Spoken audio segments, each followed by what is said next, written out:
Oh man, it's been a little bit. You and me have not streamed in a moment. It's been a second. Let's see, did I? No, I didn't tweet it out yet. All right, let's go. Let's tweet that we're ready, dude. Let's tweet that we're streaming. Let's post in the Discord that we're streaming. Oh yeah, I'm loving it. Ba-da-ba-ba-ba. Ba-da-ba-ba-ba. I'm fucking it.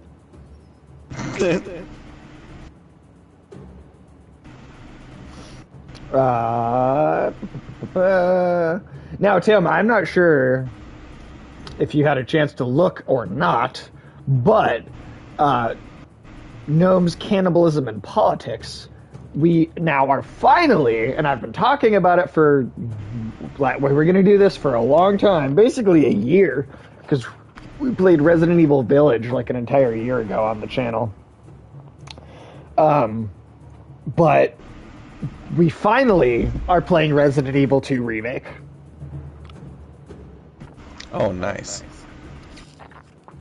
I swear this vape, it gets like stuck if you don't use if you don't use it for a while. You have to like as Beavis and Butthead would laugh at, clear it. Suck extra hard.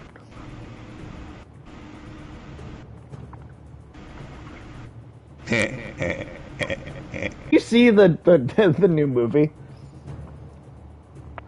I haven't watched it, Oh, but I've man. seen the trailer for it. Dude, I'm ba-da-ba.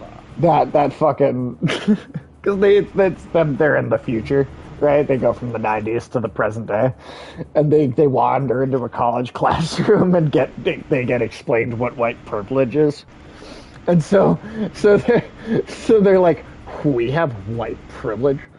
Oh, awesome. And they walk out of the room and they just start taking shit. You're like, excuse me, ma'am, we have white privilege. This is ours now. We don't have to worry about the police stopping us. They just start taking shit. It's such a funny bit. That's great. And when it's being explained to them too, it's like, now that you understand, is this going to change your behavior? Huh, I guarantee it, man.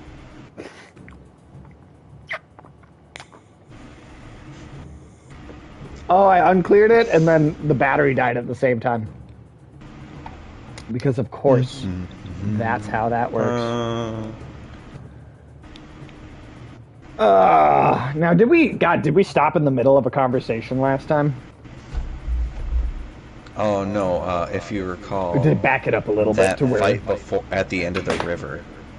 Oh, right! Because we... Oh, god damn it, man, I just Like, fell on the floor. No, there's a waterfall! Waterfall! Oh, quick, kill it. Kill the waterfall! Alright. Alright. God damn it, I'm dropping so many things. Oops, I got the dropsies. Okay. Alright. Hakan works his way through. Frantic clansman on his way to you. He made some tough calls out in that river, but if those ships had been loaded down with more people, no telling how many we'd lost. Thanks, too bad the landing was so rough. Hakan squints into the distance. Their next attack is coming, and this time they'll come in force. What do they want? They seem keen on our supplies, but that can't be it, can it? That wasn't their reason for attacking us at Beauregard. Juno and Ivan approach. There may be a way out of this situation. A gamble, to be sure. We believe it's our only chance. Just like Erwin Smith. God, it's bad when a Volca option is the only option. Worse than that, I can't promise everyone will make it. Juno gives Ivan a look. Just tell me your plan. Ivan sighs. With Juno's help, I think I can get us across the chasm, but it won't be easy. For me or the caravan. Thick thighs and Ivan's lies. Need to help Ivan calm these people so they are ready to march when he is ready. Need to keep this area clear of Dredge at all costs. Sound of a war horn cuts her off and everyone turns to look. The Dredge assault begins. Rook, Hakan, I wonder if you know what to do. It was a Dredge war horn. Yeah, you said the last time that the barricades did fucking nothing, right? I mean, you can try the barricades, But it but just wastes supplies and doesn't really do anything for you, it isn't that right? sometimes it slows them down a bit, but I Sure. tend to weigh that against Having less is this supplies. yes.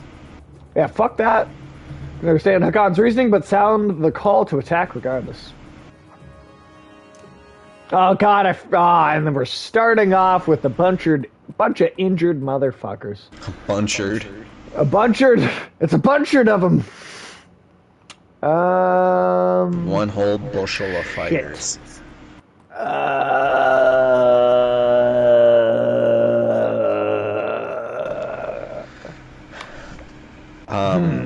Get Moger in there. Take out Trigvi, put Luden in. Eagle, if you can get him into shield wall position, he becomes a little damage sponge. Who should he replace, you think? I'd say Eirik. Okay. Got anything else, or should we kind of stick with what we got here? Should I move him around at all, you think? Or you think that's a solid setup there? I think that's a solid setup. If you're kind of worried, you could do like Gunnulf or Bercy in Egil's place. Let's just go with this. Let's just see what happens. That's so much of this game is just like, fucking, alright, we'll just see what happens.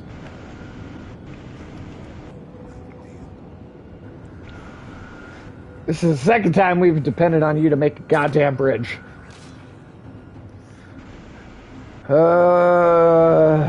Alright, should I hang the back bridge more, between or human and spirits.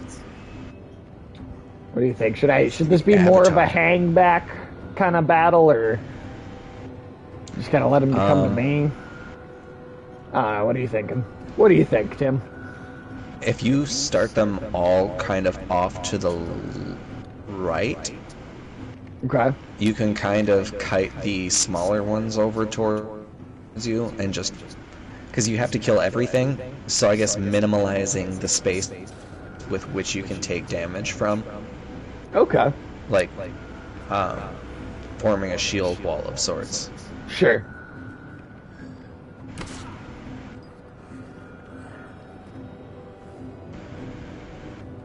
And then I guess, just focus firing one down at a time is one way to go, but Sure. if you're feeling especially ballsy, just get down all the high health ones first and then kind of work round robin. Alright. Which is a spin-off of Red Robin, if I'm not mistaken. Red Robin. Yum. The Crimson Robin. Do you remember that in fucking South Park, the Red Robin wedding? Oh yeah. They're doing the Game of Thrones parody. Shit. It's a lot of fucking dredge. Coming out of the goddamn woodwork. Can I... Nope, I can't. I can't even hit him from right there. Alright. Shit.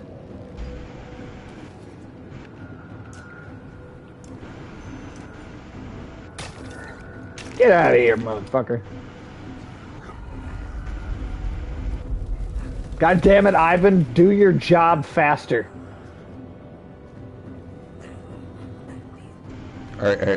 You mean Ivan? Did I say something else? You said Ivan. No, I think you said the same thing, and I just didn't hear you right. Oh. I've been trying out Minnesota's newest recreational pastime. Edibles. But you have to make they're them legal, with hemp, motherfucker. not cannabis. Well, yeah, you know, whatever. Did you know that they are chemically identical? Well, yeah, I mean, weed was only made illegal in the first place because lumber companies didn't want to compete with hemp for paper products and didn't want to lose out on using trees, their primary product, to make money off of. That's the whole thing. That's literally the whole thing. Yeah. Marijuana is only illegal because lumber companies wanted to corner the market on. I mean, yeah. That's it. That's the whole explanation of why marijuana They is just illegal wanted at to all. corner our market. Yeah. Fun fact, did you know that Minnesota almost wiped out all of its pine trees? I did not, but For logging purposes. pine trees, whatever. Those conifers have had it too good for too long. I'm just saying, okay?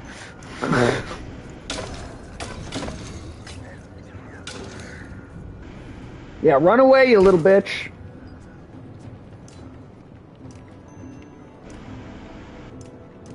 Yeah. Get the fuck out of here.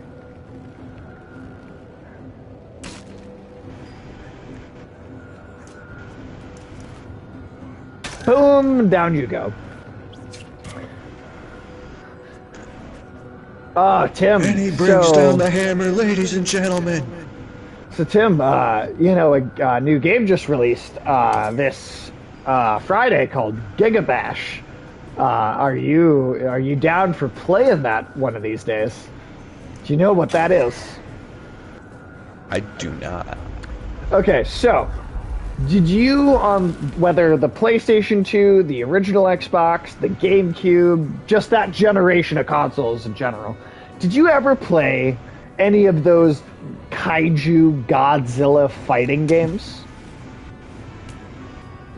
You mean like Destroy All Monsters Melee or Godzilla Save Save the Earth or Power Stone even?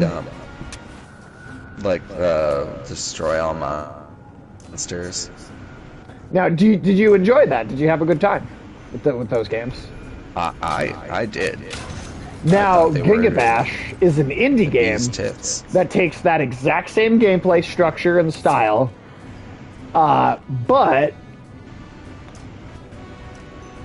modern, updated, and because it's original IP, it creates all its own monsters to play as in the game. So they're all original like creatures and characters, but it is straight up just a new one of those games.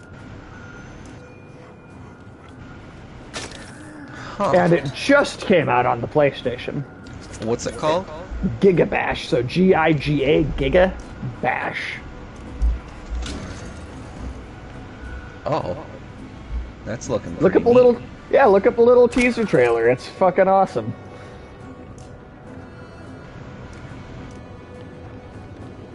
That looks like it'll be like super fun. I definitely think so. Well, because there's that, and then at some point, Teenage Mutant Ninja Turtles. I want you to play with me, Alex and Ulysses, as like a multiplayer thing.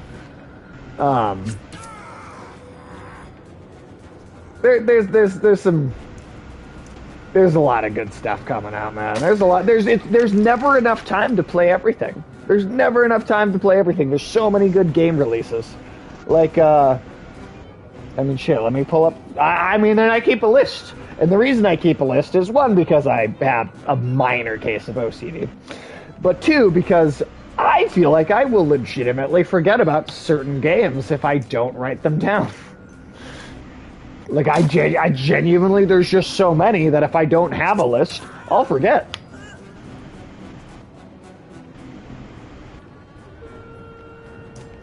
Huh. Yeah, that looks like a game I'm really interested in. And as for the TMNT, I am... Shredder's Revenge. I will shred some Shredder. I mean, no, Shredder. That's right.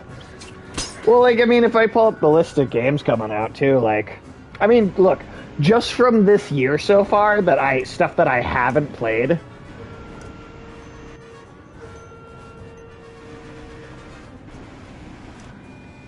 Just stuff that's come out this year.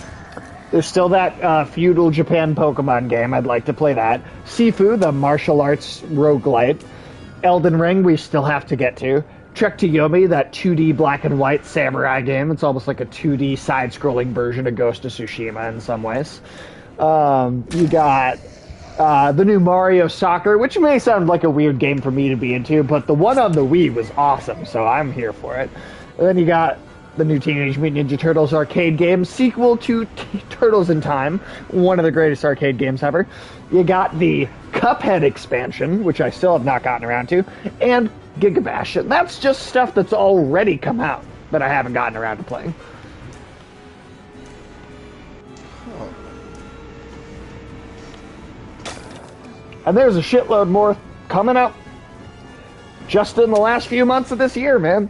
There's a ton of stuff.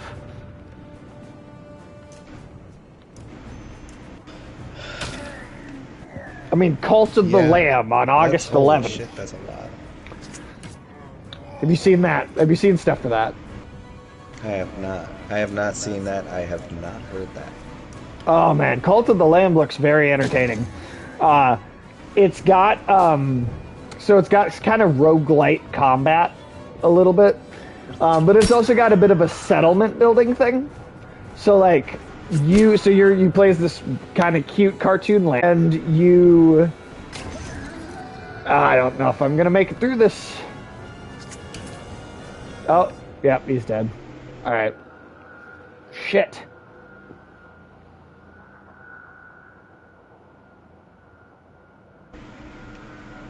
He made the bridge. Why couldn't we just go? Fighters to.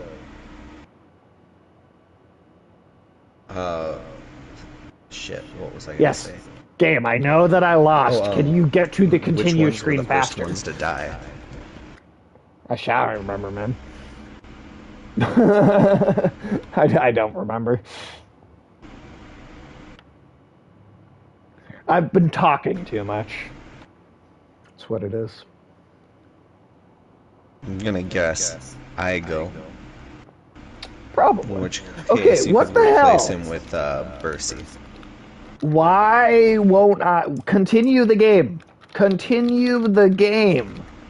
Do I have to quit and then load the game again? What the fuck? Probably. Oh my god. Alright. Go back to the menu. I don't... How... Pick up at your most recent checkpoint. How is that not... That is, like... That has been a thing since the PlayStation fucking 2. How is that not a... How is that not... Alright, we'll try using the barricade this time, just to see if that makes a difference. Okay. Here we go, though. Just so for 2022, for 2022, Cult of the Lamb, August 11th, roguelite combat with base building game. You play as an adorable tiny lamb, raising a demonic cult and sacrificing your worshippers. Check it out.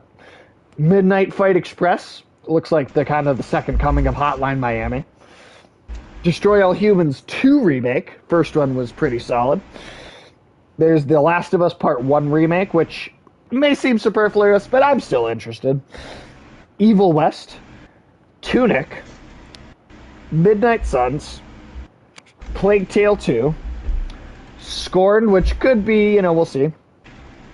Gotham Knights, Yomawari 3, the DLC expansion for Resident Evil Village, Bayonetta 3, God of War Ragnarok, and the Callisto Protocol.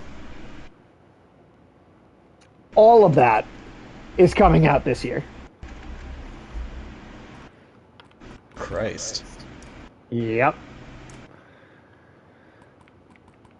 See, this is why I would like to just stream as a full-time job, because that's the only way I'm going to be able to play all of these goddamn things this quickly.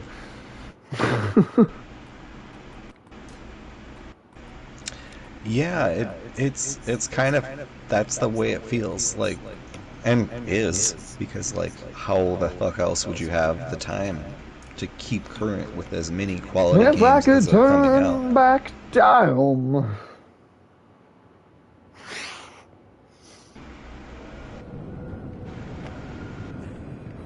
Alright, we got barricades this time.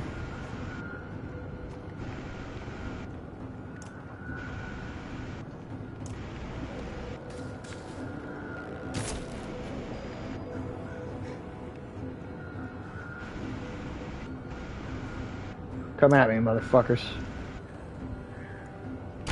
No, I didn't mean it.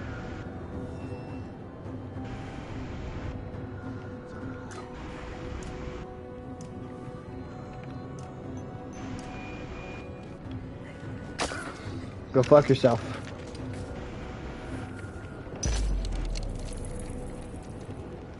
Haha, that did nothing, you bitch.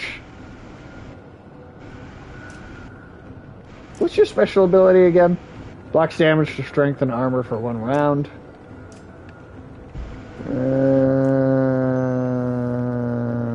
You know what? Yeah, use your special.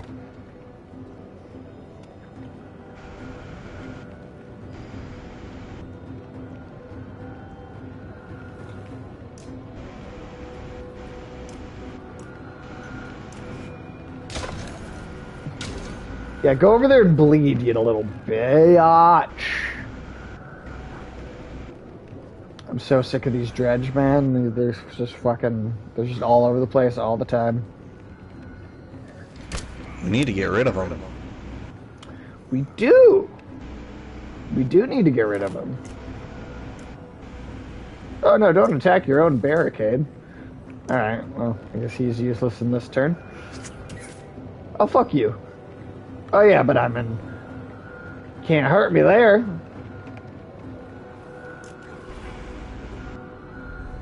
Do your goddamn job, Ivan. I swear to God, I'll have your badge, Ivan.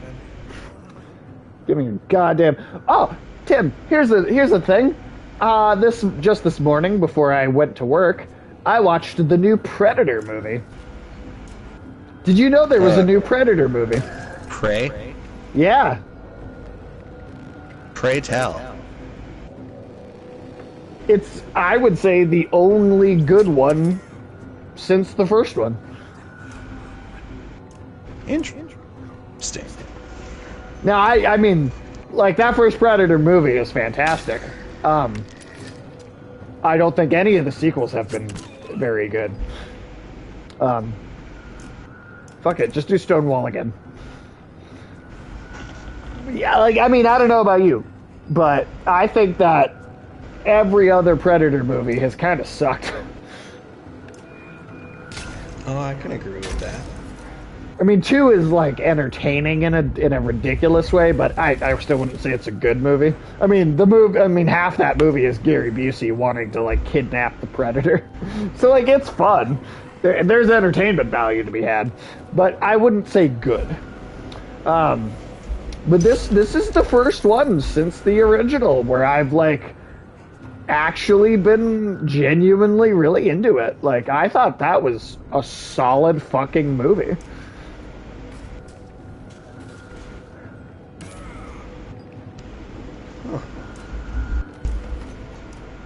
Well, I gotta say, that has me interested. Because, I mean, that first one is a great game. Or, I mean, a great movie. And it's a series where it's always something where I'm like, I would like to give them a chance, or, let's see. How about you? Like, like every Predator movie, I did not see the one that came out in 2018, but I heard it may be the worst one even. I heard it was just terrible. But I don't know, every one of them has just, like, squandered the opportunity to do something interesting. I mean, like, and Predator doesn't he's like, the first one, it's an action film that has good characters and engaging plot and good action scenes. I don't understand what's been so hard since then to just, I don't know, just do something that has like a basic like.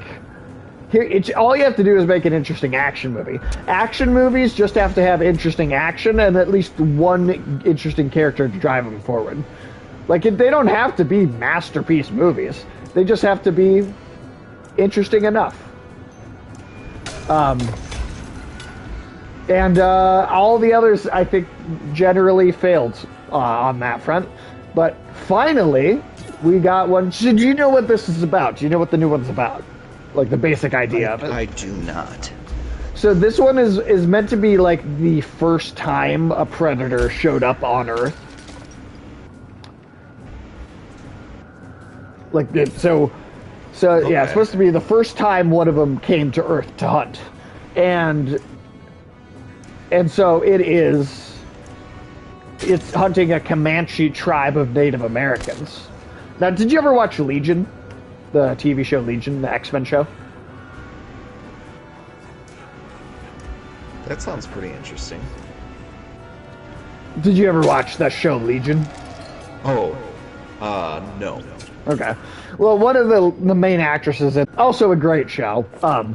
Besides the point, though, one of the lead actresses from that show is the lead character here, and it's a whole, your coming of age hunt.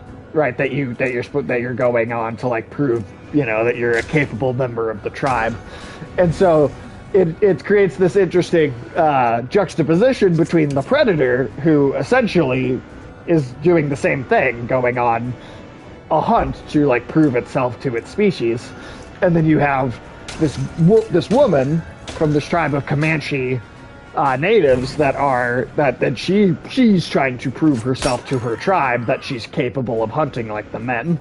Like I said, man, really, really, really, really enjoyed it. It's not perfect, and I still wouldn't say it's as good as the first one, but it is the best one of them has been since the first one. Like, without a doubt, it is the best. It is the second best Predator movie. Well, that's good to know.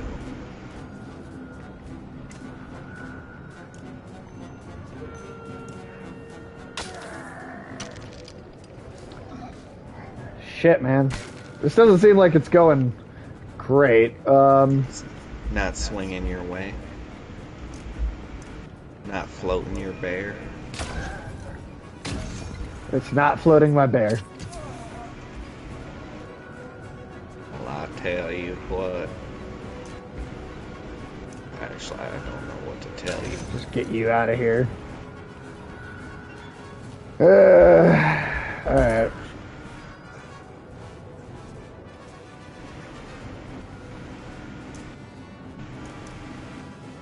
Well, actually, it is going a little better than the last time. Maybe we'll make it through this. You make it through. Well, I'm confident. I think Crummer. Oh.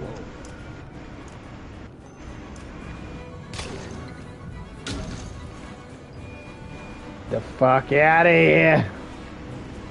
Forget about it. Just don't underestimate Mr. Swingy. I know. That bitch. They're all bitches. Oh, damn, we're also down. At least Ivor has enough to take out one of them. Let's take out Swiggy first. Okay, now it's Excellent 2 on 2. idea, sir.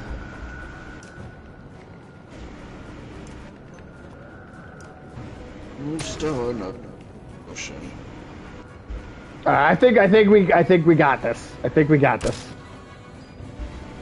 So, in your opinion, do you think the barricades helped? Yes, I do think they did, actually. I think they helped a lot. Look at that. I mean, I won. I think that speaks for itself.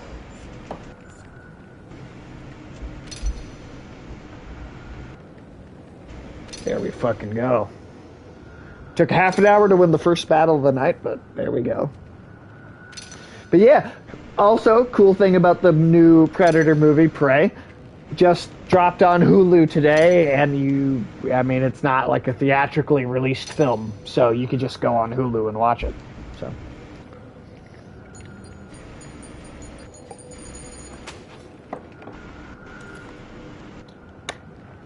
Makes it real easy. Gina walks onto the floating land, cradling a kid goat in one arm. She looks strained, but beckons to the Wait, where did we get a goat? Have we had goats this entire time and no one told me about these goats? Alright. I think she means the kid greatest of all time.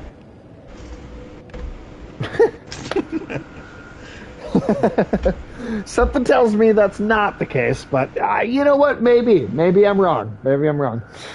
She beckons to the families to follow. You shout for everyone to start moving, but the fighters and clansmen alike remain motionless. Large chunks of earth bobbing in midair like ships at sea has everyone unsettled.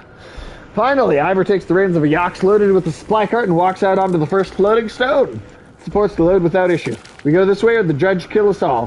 His words are punctuated by slinger stones thudding into the ground only feet away. Men pick up their children and start running. The caravan of animals squawk and bleat in the frenzy. The goat noise, I like that. Good touch. Barl push through the crowd while the others fight to follow in their wake. The frightened mob tramples a few and knocks a couple more from the ledge before everyone is strangely pacified. Even you feel a sense of calm settle your nerves.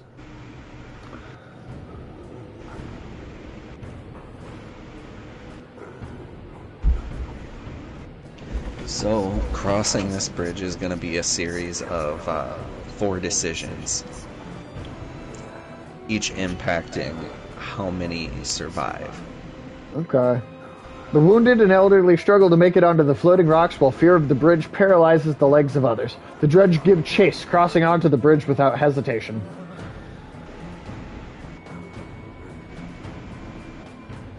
Damn, if we just drop the back of the bridge, a lot of people are gonna die.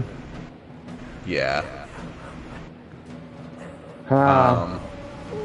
And if we ask the Varl to carry the struggling ones, then some Varl will probably die protecting them. And probably the people they're carrying, too.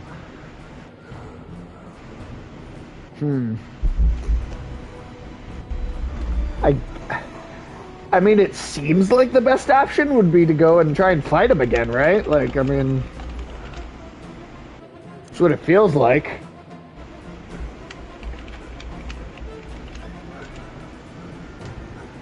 That's kind of what it seemed like. Yeah, I feel like that's the best option.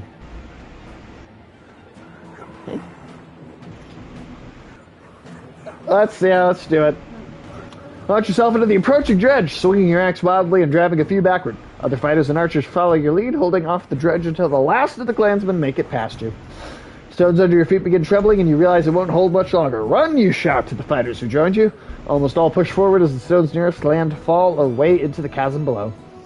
And we only lost 3. That seems pretty good. That seems not bad. Could have been worse. Could have been worse. God, it is. It is so funny though, because as soon as it got mentioned that this game is just like the Lord of the Rings meets the Oregon Trail, I can't think of this as anything else. It is the Lord of the Rings meets the Oregon Trail. That's actually a pretty apt description of it, if I do say so myself. See, Ivan is growing visibly weaker. Meanwhile, many in the caravan are stunned by witnessing family members fall to their deaths. The effect is spreading. Everyone look forward, move. Rip a weeping man away from the falling edge. Ask Ivan how you can help him. Run to the back and push people forward. Interesting. That weeping man looks pretty susceptible to fucking dying. Yeah? Are you saying that's the one we should do, or that we should just let him go? Because, I mean, if you can't keep up. Well, I mean, what am I? I suppose this ultimately is what is your best option? I would think run to the back and then try and get people to like go forward. I mean, that would be my instinct. If we're trying to be the heroic, character, run to the back where it's most vulnerable, and then, right? I mean, does that make sense, right? I think that would, yeah. That Let's I do can't it. fault that. Footing is precarious as you reach the collapsing rear of the bridge. You physically push men, women, and children forward. Others follow your lead. It doesn't keep everyone from falling, but it helps. Sure. I mean, yeah. I figured not everybody would make it out, but the visual of this is so cool. So I really got to get Michael to play this, because actually, you know what? This is it's not just it is Lord of the Rings meets the Oregon Trail meets Fire Emblem, because the combat is literally just the combat from Fire Emblem. Stones behind the caravan are falling faster than the rising ones in front. The rear clansmen are pushing forward in a panic. Bulwark shouts, "Knock some of these people over the edge before we all go down." People gasp and flee from them. "We're carrying too much," Ivor says. "We've got to get rid of something before that mender drops us all into the depths." To the ground and see only people, food, and the massive cart the ravens are hauling. Only 2 of those are an option. What's in the cart? Because food, we need food, but what's in the cart? What is... Okay, so based off of what you know about the end of the last game, what do you think that card is? Treasure. Gold and treasure and money. Well, yes. So it could be that, but that is, I guess, ultimately up to you. The food seems important, but... Well, what's in the cart? I gotta know. What's in the box? Is it Gwyneth Paltrow's head? Is that what's in the cart? Maybe it's something pertaining to... Oh, shit. Is it the little baby dredge? No. So, Bulwark and them started following you guys with that wooden box as soon as you left the place, like, on those ships. Right. Right. I guess we'll get rid of the food. And you know he's doing so because of, what's her face? The mender. Her, Juno. Oh shit, did I click on the wrong one? Oh, I clicked on the wrong one. God damn it. Oh, fuck. Alright. Well, that's just... Alright, we gotta stick with our decisions. Before the Bulwark responds, Juno says, "Absolutely not!" Her distraction affects Ivan, who falls to a knee. The entire bridge shakes and stones fall away around you. Clansmen scream as they fall to their deaths. Juno scrambles back to Ivan's side and the shaking stops. Bulwark snorts at you. Should have let those people back on the other side. At least they could have died fighting. Caravan continues forward in a fog of fear and worry. Alright, I just straight up clicked on the wrong thing. I meant to dump the food. So even if you try to dump that cart, you can't. Yeah. If you want, you would be able to go back towards the, wait. I don't want to say that for man. sure. Nah, we just go. This is how we play. Any games where we make decisions that affect the outcome of the narrative, we just go with our gut instinct. And then if we want to play it again to like make different choices, we can totally do that. But we just key to the moment, you know. Even if it's literally the choice that I didn't mean to make. Ivan's scream chills you as it echoes off the cliff a mere 100 yards away. Again, the bridge shakes but stays together. When Juno looks at you, her lips are trembling. "This is killing him," she says, "and I won't let that happen." Her tone is dark and cold. What's the alternative? We'll dump the rest of the supplies. This was your plan. Shit, dump the rest of the supplies? Fuck, I mean... I can tell you for sure that doesn't mean all of your supplies. Alright. We'll replace them in Orm Salter. Ormsdollar, says Juno before returning to Ivan's side. The supplies are dumped and the caravan moves forward.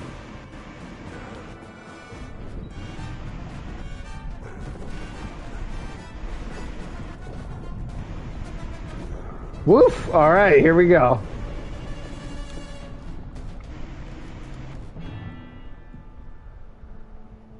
Damn. Alright, that was intense. The big climactic moment to start off with. Honestly, goddamn, dude. Honestly, I would watch this if this was just like a movie. Like if this was just an animated movie. Oh, yeah, absolutely.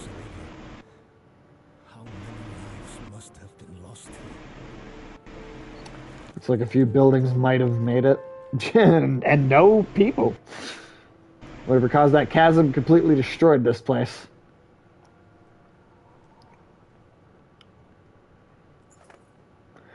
From the massive isle to the youngest human children, everyone is sapped from crossing the chasm. Tents are loosely strung up and gears thrown on the ground as everyone falls asleep. Manage to post a few guards out of habit before sinking down against a crate, wrapping your cloak around you, and closing your eyes. Chest aches as if from a wasp sting. Feeling around for the cause of it, you look down between your leathery gray fingers running over a red stone breastplate. Gasping, you open your eyes to find your cloak still wrapped around you. No stone armor underneath. The caravan is still asleep, snoring more prevalent than usual. You're able to drift off for a bit more rest before facing the tasks of the new day. Oh yeah, we still have a ton of supplies. Shit, alright. Normal caravan morale does not affect your heroes' willpower in battle. Maintain sufficient supplies and rest in camp to improve morale. Okay. Red skull icon shows that some of your units are injured. Use the rest to pass time and heal. The recovery may take several days. Alright. Oh.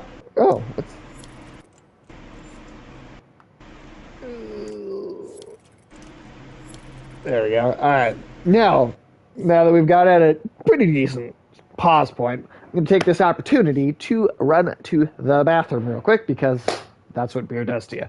So, Tim, I will be back if you don't mind entertaining for just a brief moment. I will be returning shortly. For any of you viewers who don't know, part of the lore of Banner Saga is one of decay, one of profound loss, and the perseverance in face of. We start our journey in Dollar. No, that's actually not right. This is what? Not Einertoft, that is Strand, in the village of Strand.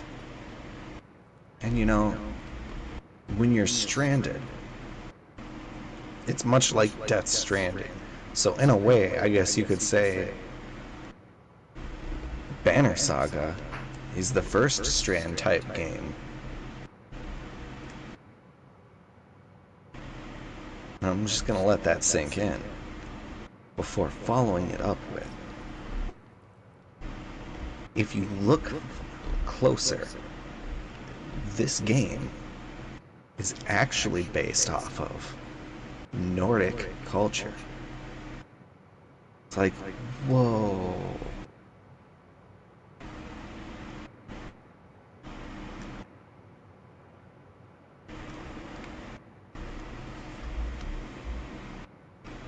Hey, Ulysses, how's it going? We're just, we made it past the bridge. And we're now in that shitty little town that's across the bridge. Sage accidentally got, and I'm just quoting the game now, a ton of people killed. A game about Vikings being Nordic? Yeah, I know, that's fucking wild.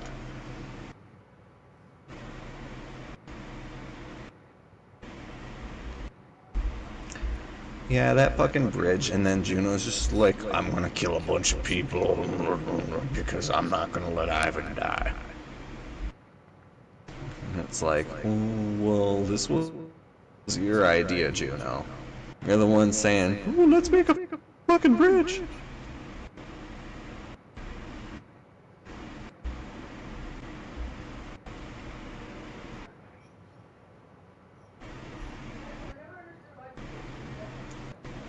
now we're just in these shitty little ruins. Or ruins.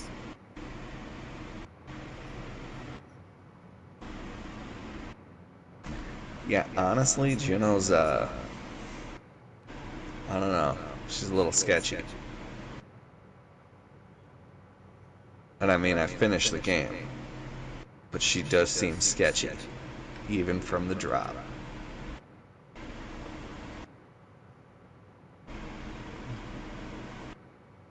Oh yeah, that's why there's no progress being made, and you haven't heard Sage. He literally fell off of a bridge as soon as he made it across the bridge in the game. It's wild. Link, come here. Come here, Link. That's why you don't play games on your Steam Deck. All I heard was that's why you don't play games on your Steam Deck. That's perfect that you came back just Link, to hear that. Come on, buddy. Come on, buddy. Come here, dog. Yeah, good dog. Come here. Oh, shit. Ulysses is here. Yeah. What's up, Ulysses? What's going on? Ah, dog. Crazy dog. Come here. Oh, I'm just trying to get you to come here and relax. Ah. He's just not cooperating with me. Ah. God, you're heavy.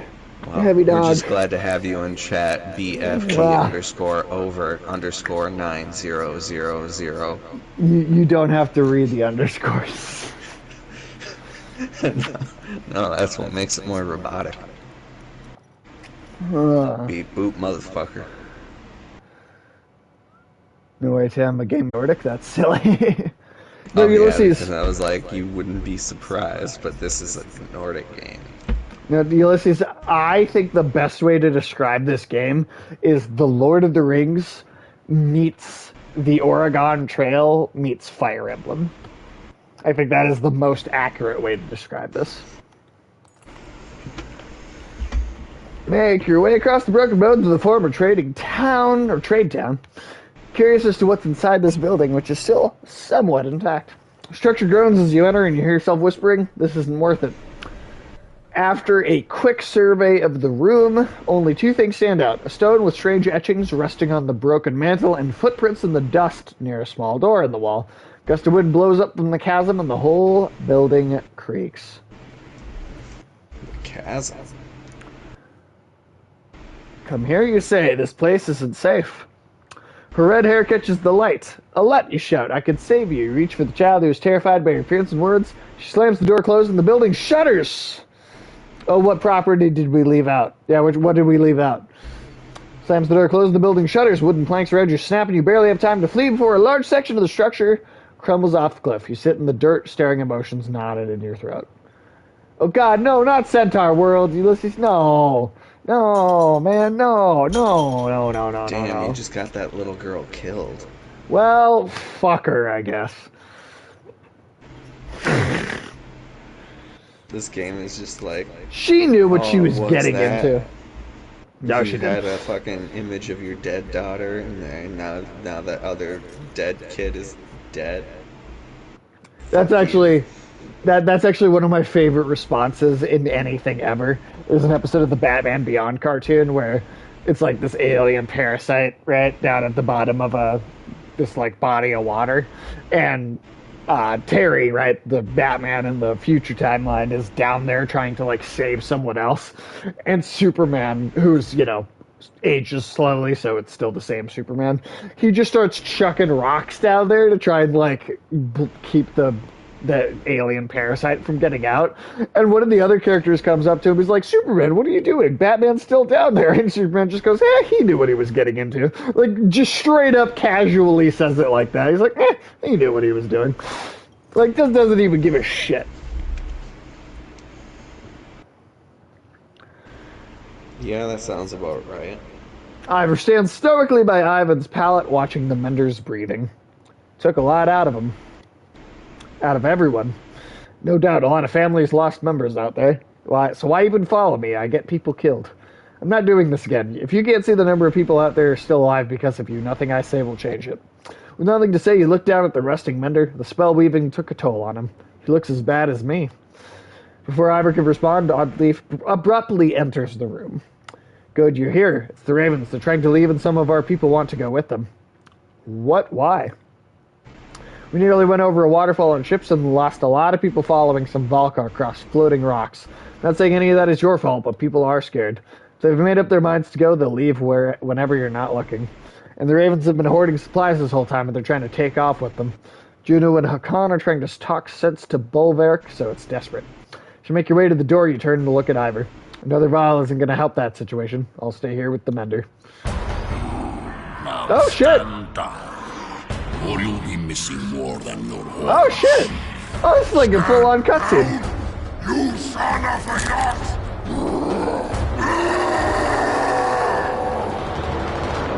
Oh, shit. That was fucking cool. Right? Holy shit. Man, I keep saying I would love to fucking I would just watch this as a fucking animated movie.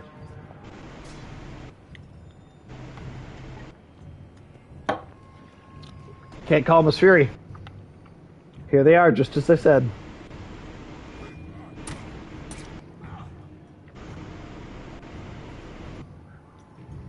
Bolverk's lost his mind. Take him down. Oh, shit. Why can't anime be more like this?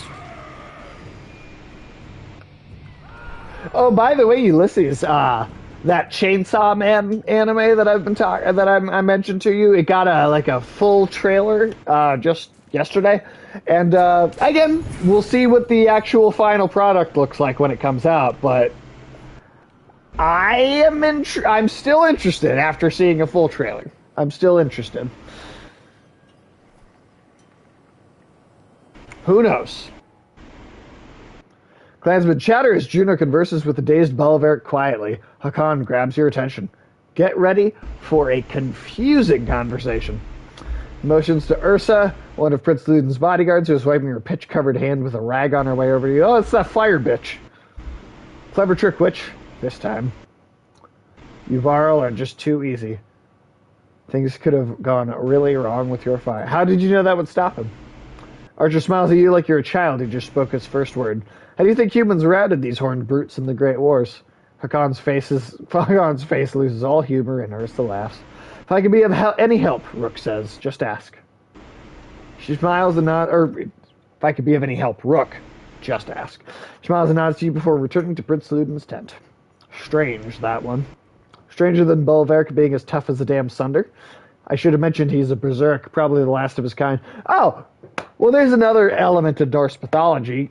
Tim, do you know in the Berserker warriors of Norse mythology? Oh, yeah. They are kind of cool, like... Very cool. And they're also loosely, somewhat loosely, what the Titans in Attack on Titan are inspired by. Odin's Berserker warriors, capable of growing and growing their strength to a great degree in a rapid amount of time for a shortened lifespan.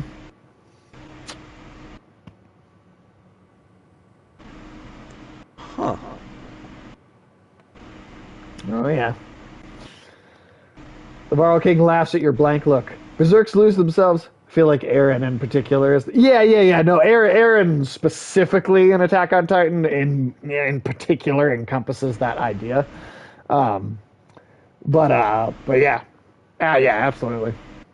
Berserks lose themselves in the fight. They're as strong as cold bears and just as wild. Hard to say if they're friend or foe in a fight. So Amender magics us over a chasm and you two decide to kill each other? I wasn't going to let him take our supplies without a fight. Caught him trying to take off with supplies he'd tucked away, couldn't let it happen. Cool anger glistens in Hakon's eyes when he looks at Bolverk. Why does he want to leave? Says you've been bad luck ever since arriving in Borisgard. Everywhere, everyone has bad luck, though. I mean, come on. If you actually laugh for a moment, I'd bet his main reason for leaving is just to be in charge again, run jobs and keep his ravens in line. Like most of us, he's looking for something normal to grab onto. Whatever his reason, I hate that some of ours are going with him. We've done what we can for them. Ulysses, question for you. Have you finished the second game, or all three of them? Now, I'm curious, what is your progress on this trilogy, on this series now?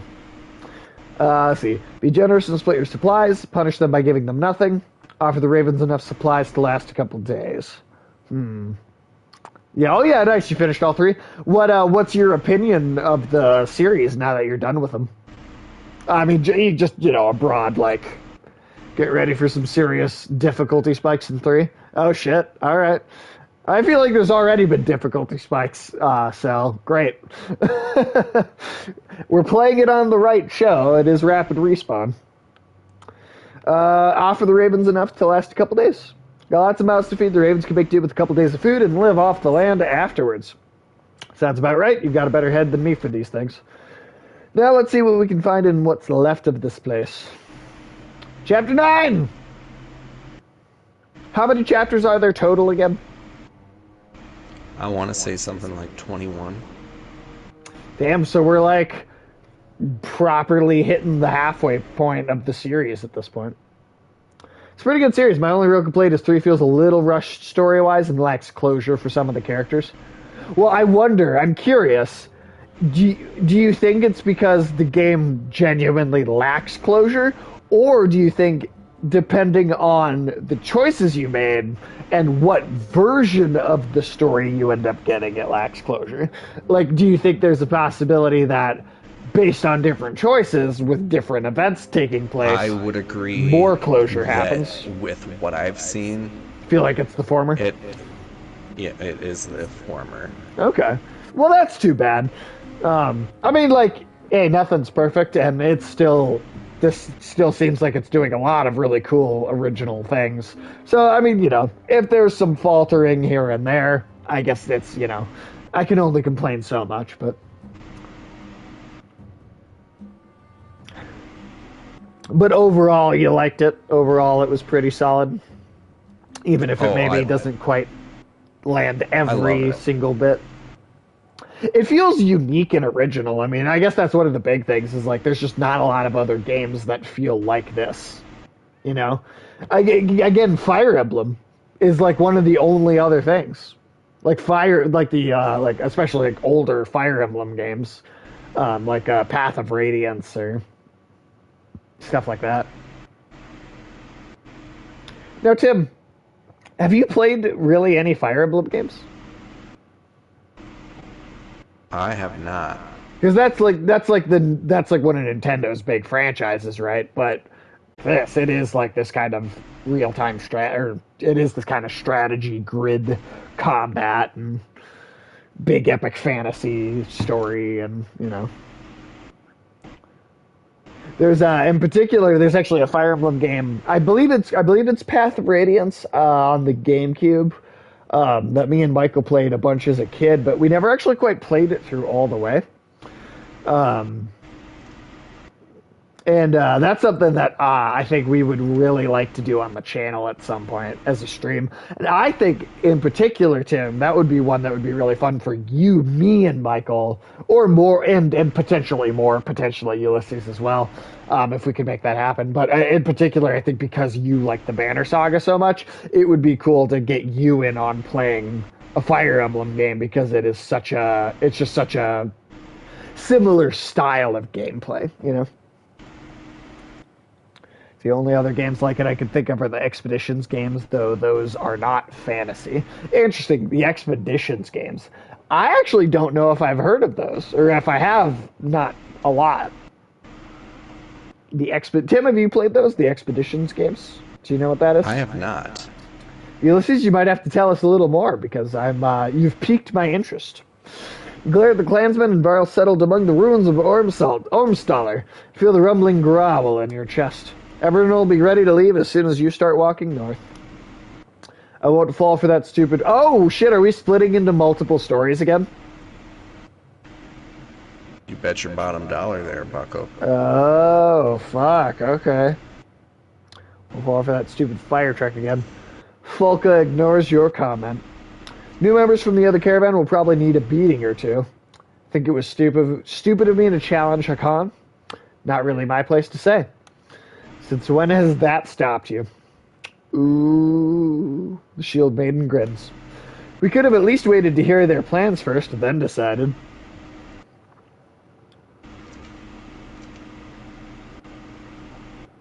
We played too safe. Plans almost took us over a Fane waterfall. I decided we'll find work in Bindal. Waterfall surprised us all, of course. It'll be nice to be on our own again. We'll make it to Bindal, get a job, and things get back to normal. We always survive.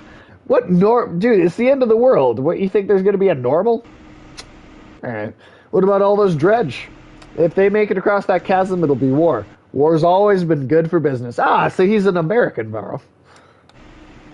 Folka smirks, but her face hardens as Juno approaches. Bolvert, can I have a word with you? Haven't you said enough? I'll hear her out. Well, I won't. I'll finish the packing. The two of you watch Folka stomp off, but not too far. She's protective of you. Get on with it. I know your ravens need work. Without work and coin, that banner of yours is worthless.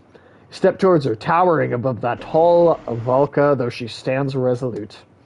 In Barsgard, we made an arrangement for you to protect this large cart until we were... So there's 3. They're party management and tactical combat games set in historical periods. One involves the conquistadors, the second the Vikings, and the third ancient Rome. That sounds pretty cool. Are those PC only? Are they on any other platform, or are they only PC games? Because those sound cool. They sound interesting.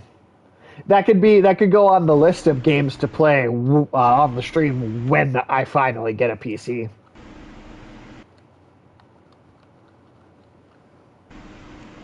Because I'm intrigued. I don't remember if all are PC only. Okay, hey, fair enough. But I mean, yeah. Either way, I mean those sound like they could be cool games to do on the channel at some point. In Barsgard, we made an arrangement for you to protect this large cart until we were away from the dredge threat. They're across the damn chasm. The job is done.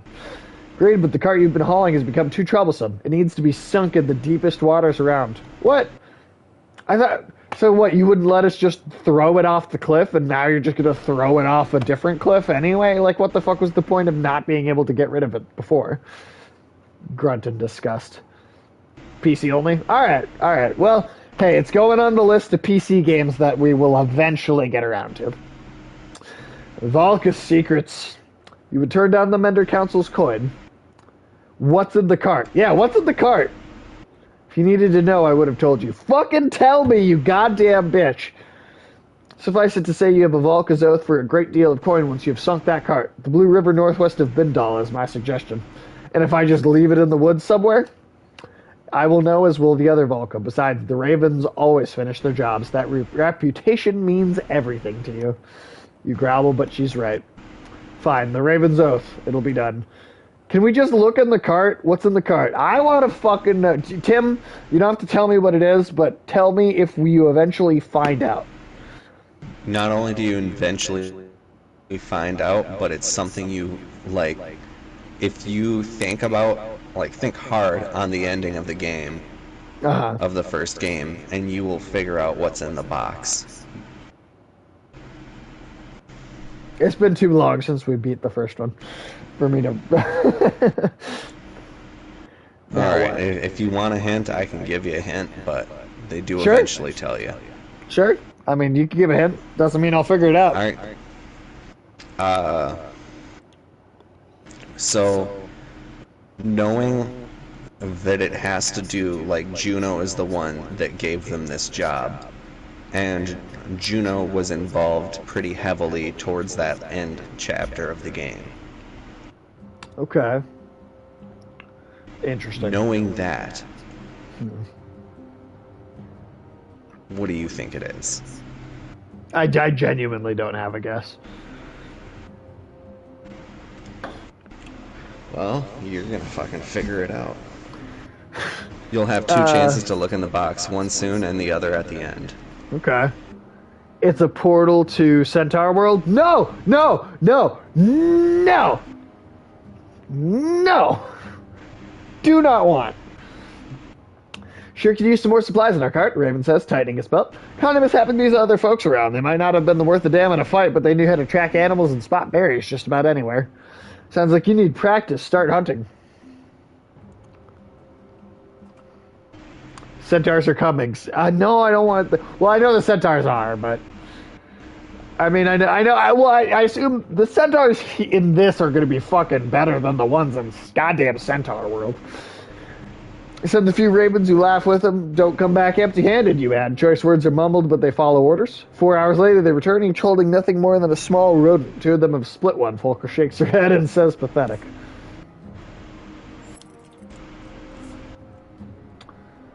Hey, you guys better learn how to find food fast, because we have 3 supplies. Oh shit, Mogan went with. This part is kind of dicey. Hogan? Oh yeah, I can never fucking tell the difference. Group of new recruits from Borsgard and the previous caravan are loosely gathered behind Mogan, a skilled thrasher with a scar across his face. Felt like a good time to introduce myself. Mogan. Felt like, I thought you were Rook's man. A good man, Rook. Too good, though. He couldn't enjoy the lack of gods and rules, the chance for fighting. There's few rules to being a raven. Ah, that's the difference, is the scar. There we go. Okay. Most important is following my orders. Of course. But what about this giant cart that Balka has us lugging around? Something in his tone signals a primal warning inside you. That has nothing to do with you. Well, the way we see it, he motions to the fighters around him, she's no longer around. Let's break it open and look at our riches. We're mercenaries, you idiots. We're paid to run jobs, not steal from who hired us. Is any of this making sense to you? He ignores her. He's only interested in what you have to say. Okay, so we could look, but I feel like that's not the smart choice. I feel like that's not necessarily the smart decision because we're not supposed to.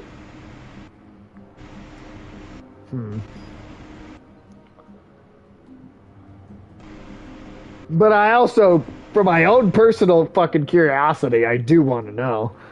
But something tells me it's not a smart decision to do that right now. Hello. Well, curiosity did kill the cat, but satisfaction did bring him back. So people like to leave the second half of that quote out, too. Yoink. Cats. Oh, that's a soundbite. Yeah. Good timing. Just when the cat appears. Oh, okay. Alright. Alright, come here. Come here. She's so annoyed. Did you see? She just, like, slapped me. That's what that looked like. Alright, go on.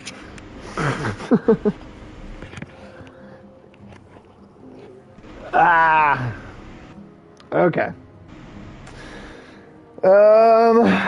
Shit, I don't know, man. I really do want to know. I really, really want to know, but I feel like... I also feel like this character wouldn't do that. I feel like it would be inconsistent with this character's personality to look, too. You know, like he as a character seems like he would stay true to his oath and his word, and...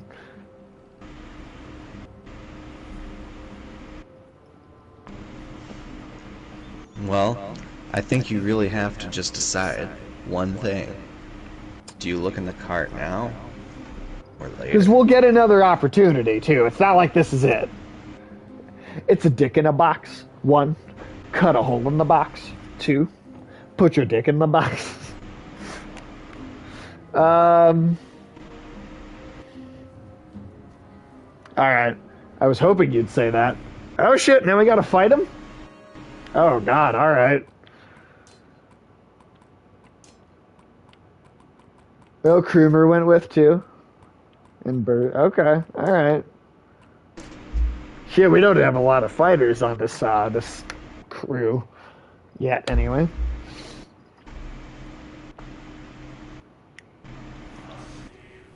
Alright, shit. Any Raven gets... Oh, okay, I couldn't read that before it going away.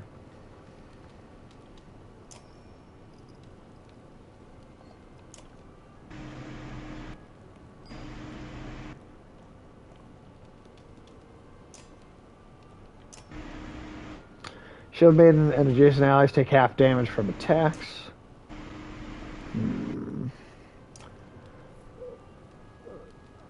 Gonna be honest, I kind of hate Bolveric's combat lineup. Hope you have a better time with them than I did. Interesting. Alright.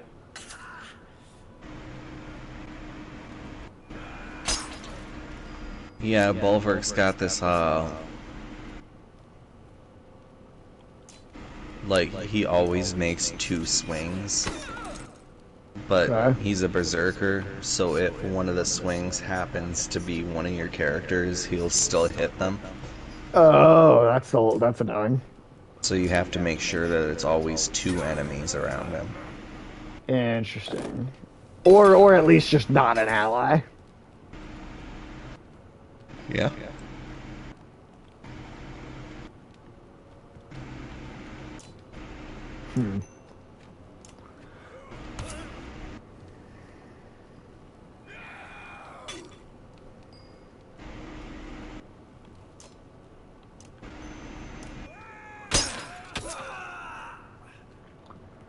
The other is random but can hit the same target. Okay.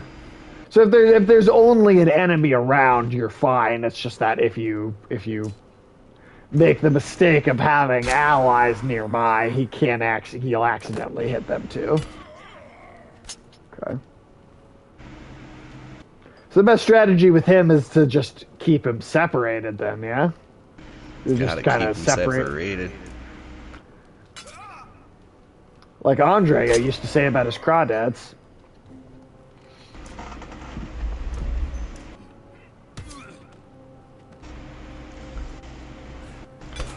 Special ability is the saving grace.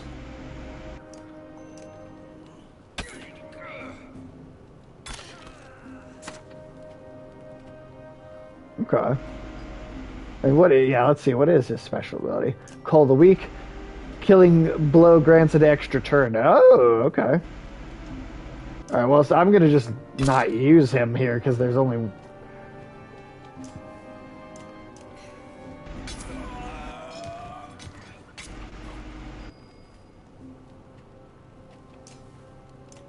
Oh, what? Okay, fine.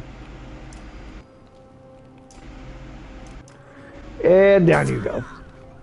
Call the weak will never hit allies. Okay. Okay.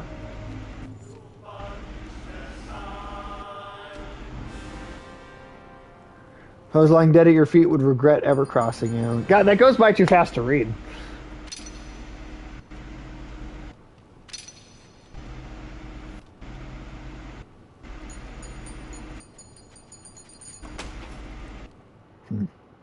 Alright, alright.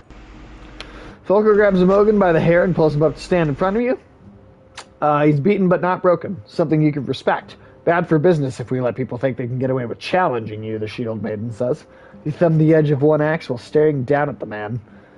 Oh, kill him to set an example or let him live barely. Interesting. Interesting. Well, do you want to kill Mogan and leave one of a set of twins dead?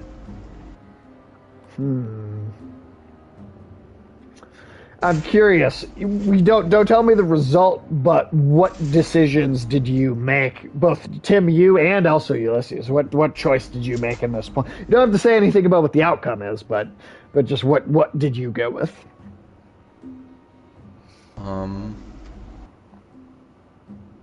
I let him live. Okay. Just because He would be helpful. Well, that, and I'd put levels into him. Oh, fair enough. I don't remember if I put levels into him or not because I couldn't tell the difference between the two of them. That is a little funny. All right, we'll let him live. We'll let him live, based on different cat. Ooh, different cat. Different cat. Different cat. Different cat. Bill.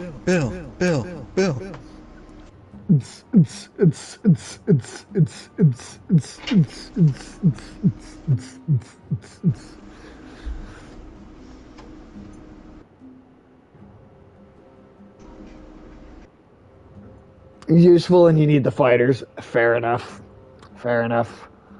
Woo! This cat really does. She just puts up with the most. Just lets you do whatever. She's licking me now. She's like not even trying to fight me to get away. She's just like, okay, this is my life. Yeah. Alright. Blunt end of Fulca's spear takes out Mogan's legs and he falls to the ground. Several ravens deliver kicks to his ribs and arms, teaching him the consequences of disobeying orders.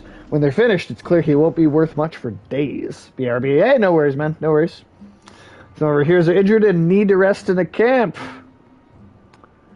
Well, I mean, maybe, yeah, but like, fuck, we don't have any supplies, dude.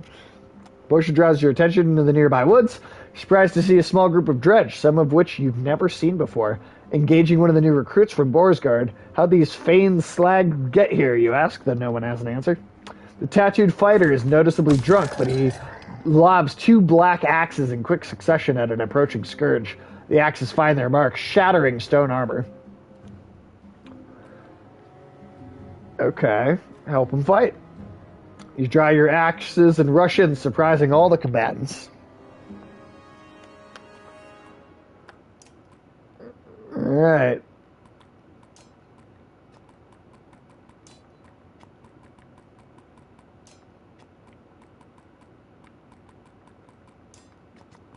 And then we'll unlock him. Oh, okay, this is that we get him after this battle to use kind of going forward. Alright. It's interesting. I was kind of expecting the caravan to stay together once it all joined up, but I mean, interesting that they split into two again.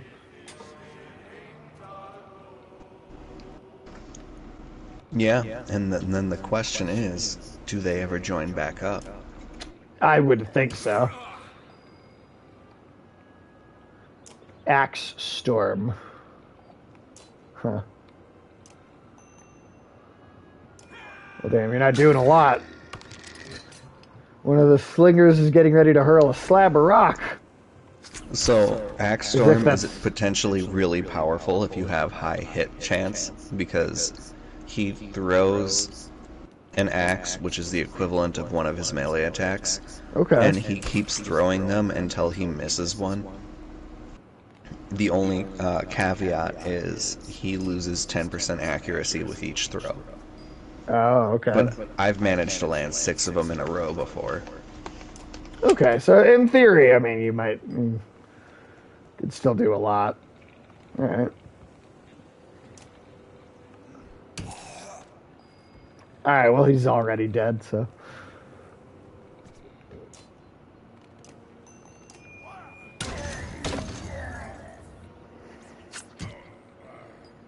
Oh, fuck you. I treated Ollie like an archer, just because he's kind of soft. Seems like that. And you don't really have any archers for him.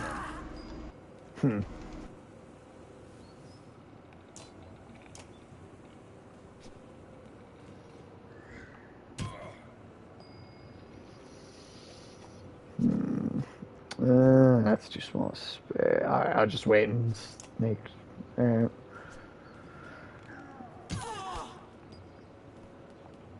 Alright, I guess.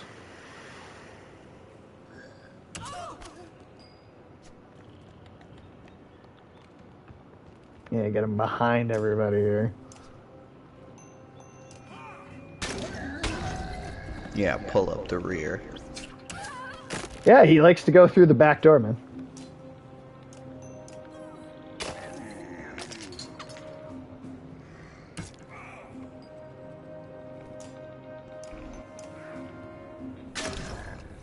I'm willing to go down for my countrymen.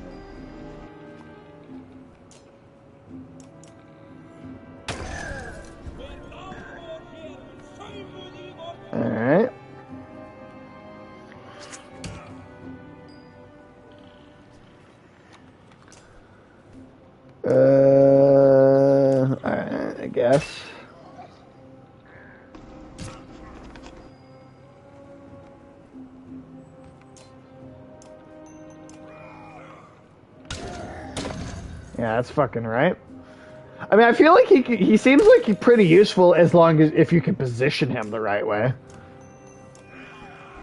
Ding, ding, I suppose ding, ding. getting that position is not always necessarily going to be easy, but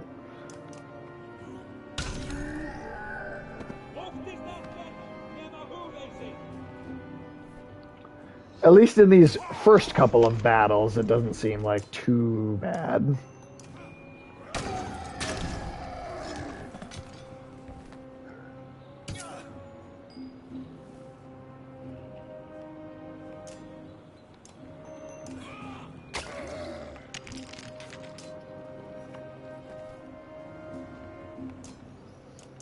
And down you go. There we Now, go. I hear this fight was actually inspired by the Passion of the Christ. Hey, let's just wait. What? Passion? What? The Passion of the Christ. Yeah, this whole, this fight scene right here was kind of a stand-in, or an allegory, for the crucifixion of our Lord and Savior, Jesus Christ, on the cross for our sins. The Skulkers. Truly innovative. You think of the Skulkers? What are the Skulkers? I'm sorry. What was that? Those little bug things. Oh yeah. Interesting. I mean, they didn't seem particularly difficult to deal with, at least so far. I mean, they kind of just seemed like they were taking up space. They were more a delay in your plan than like a real difficult obstacle. But I'm also, we haven't seen them that many times, so I'm assuming they'll get more complicated how they're used as time goes on. Do you think 12 of them would be difficult? Yeah, I can see 12 of them when there's a ton of them. They have a fun ability when there's a lot of them. Okay, so they can do shit I haven't actually seen yet. All right. Okay. Covering his axes, the mercenary gives you a lazy grin. That was, well, I appreciate the help. Need a drink? Excuse me. Where'd you learn to throw like that? Taught myself, too many close calls face to face seems to soften people up a bit when I do it right. Then do it right. Your name's Ollie, if you were interested. Grew up in Barsgard. You walk off, but give Folka a quick look, letting her know you're impressed by Ollie's throwing.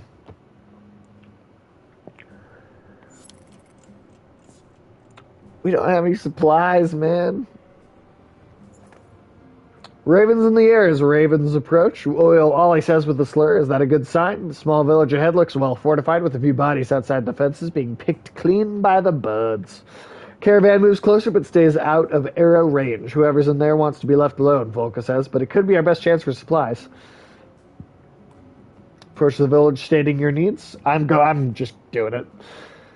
Dodging a warning arrow, we need supplies, you shout, you know who we are, who I am. A few moments pass before several more arrows zip past you, one grazing your shoulder. Shit, should we just leave or fucking go in there and take shit by force? We're people are gonna start starving to death soon. We don't have shit. We barely have anything.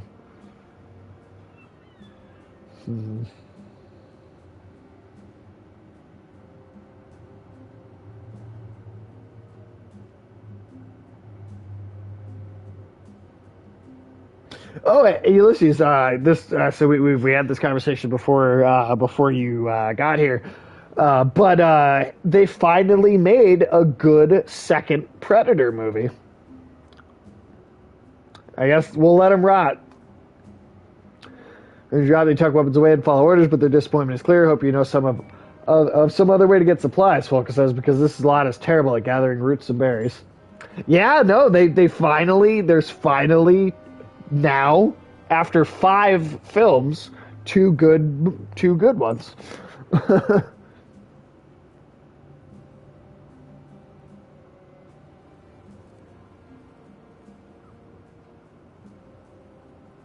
Sure these are okay to eat? Been eating them all day, he says. Little bitter is all, but nothing a swag of mead won't solve. Alright. Yeah, Prey. Yeah, the Prey. Easily the second best one. I still would not say it's as good as the original.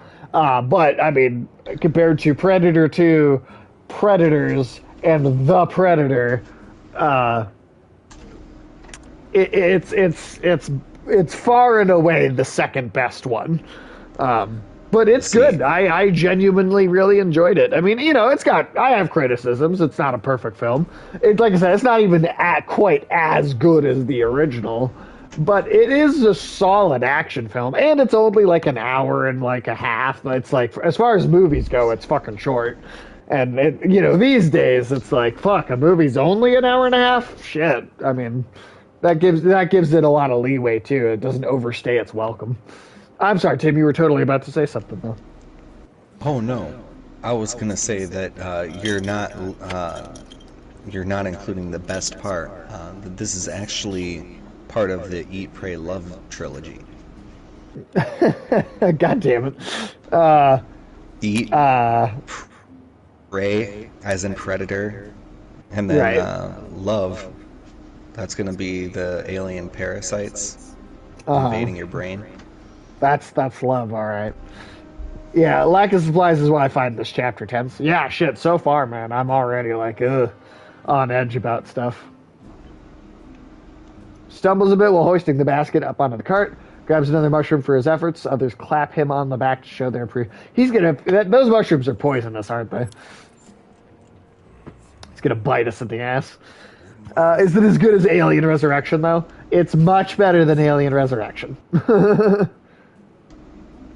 Much, much better than Alien Resurrection. But no, man, it really is. Like, they finally did it. They finally made another good Predator movie. It took a goddamn long time, but... Remember the last time we saw this foul, Blood Axe? Shut up.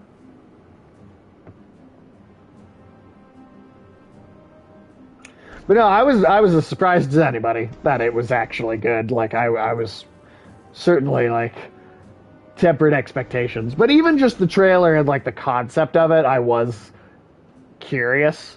It seemed like a more interesting idea than a lot of the other ones. And yeah, it's executed pretty well. Like I said, again, it's got flaws. It's not perfect, but I do think I would describe it as good, for sure. I think the ghost of this dead bird has forgiven you for that wing yet. Spar, an old wanderer who joined the Ravens over half a century ago, asks. The other Ravens, including Folka, look from the broken stone to you in shock. Aye, the old man says. We were here nearly 40 years ago, same spot as now. Only a dozen of us left of the unkindness then. Better men by twice than all of you. There's rumbling, but the Ravens keep listening. We've done a job for a man, Pfeffer or Finner. Feiner, more like, he says, spitting at the memory. He set us up to take the fall for some of his other deals gone bad. We got surrounded here in this. Bear of Avara loses his mind, grabs a whole tree, and starts swinging. Spur starts coughing but recovers. Nearly killed us all, but old Earnex took a hit like no one else. Earrinks? Earrinks. I'm saying which one is that? Earrinks? Earrinks? Earrings. Okay. The excited Ravens started asking you questions, but Spar is all too happy to answer. Earrings. Okay. Study the bird-shaped stone. Earrings, the god known as the winter bird, stands proudly on an eternal perch of snow and ice.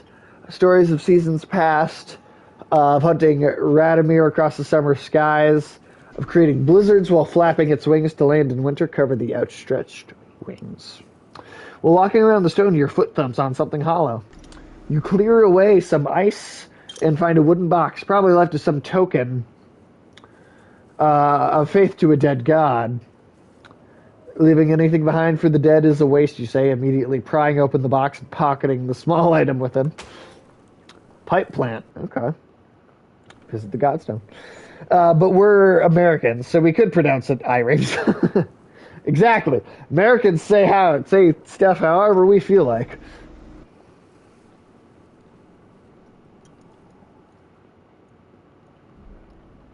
And if you don't like it, you can just get out. Yeah, get out of here, go to Home Depot. Cold creeps under cloaks and forces the ravens to huddle together as wind whips around you. Snow begins to blot out the Wormscale Mountains in the distance, and you're forced to call for an early camp. Rising from your sleep, you begin pacing, occasionally drumming your fingers on the top of the large cart. A motion in camp draws your attention. Walking towards it, you hear groans and see Folka's shield rising and falling erratically among some furs. Humans, you start, but the shield flips away, revealing a dredge grunt staring up at you. Stepping back, you bump into another dredge. Looking around, the entire Raven camp is a swarm of stone-armored bodies desperately reaching for you. Dream sequence, I'm assuming. When your axes lash out through nothing but you realize you were dreaming, and unexpected sadness swells in you like you've let everyone down. A few ravens are watching you, smirking, but your growl makes them look away. You decide to walk the perimeter alone while everyone else slowly awakens. Knew that was a dream. 1+ willpower bonus. Yep.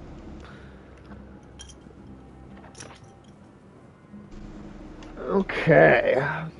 Well, then, Tim, I didn't ask you. I meant to ask you how late are you up for going?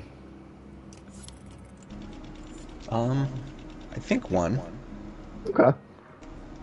Works for me. Another 45 minutes about. We don't have a... God damn, I want my fighters to be at, like, tip-top shape, but we just have so few supplies. Shit. And that wasn't even enough. Fuck, alright. Well, we're going.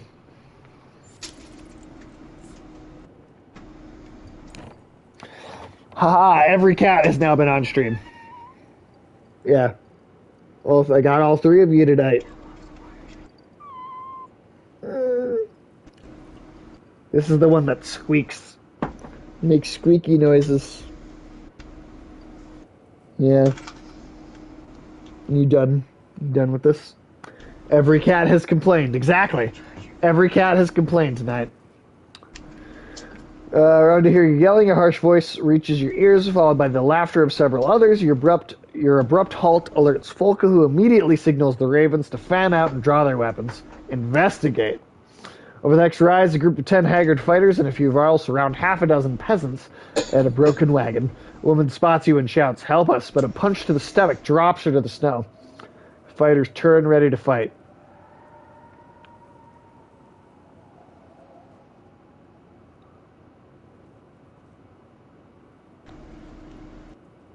Oh. So we could take the shit from them. Um.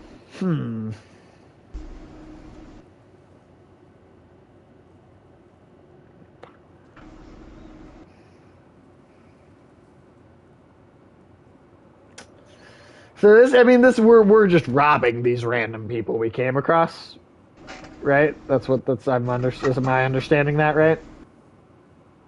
That's about the gist of it, yeah. Fuck, man, like, we need shit. Like, I don't want to just steal, but, like, we do need shit. It's robbery in progress that you're interrupting.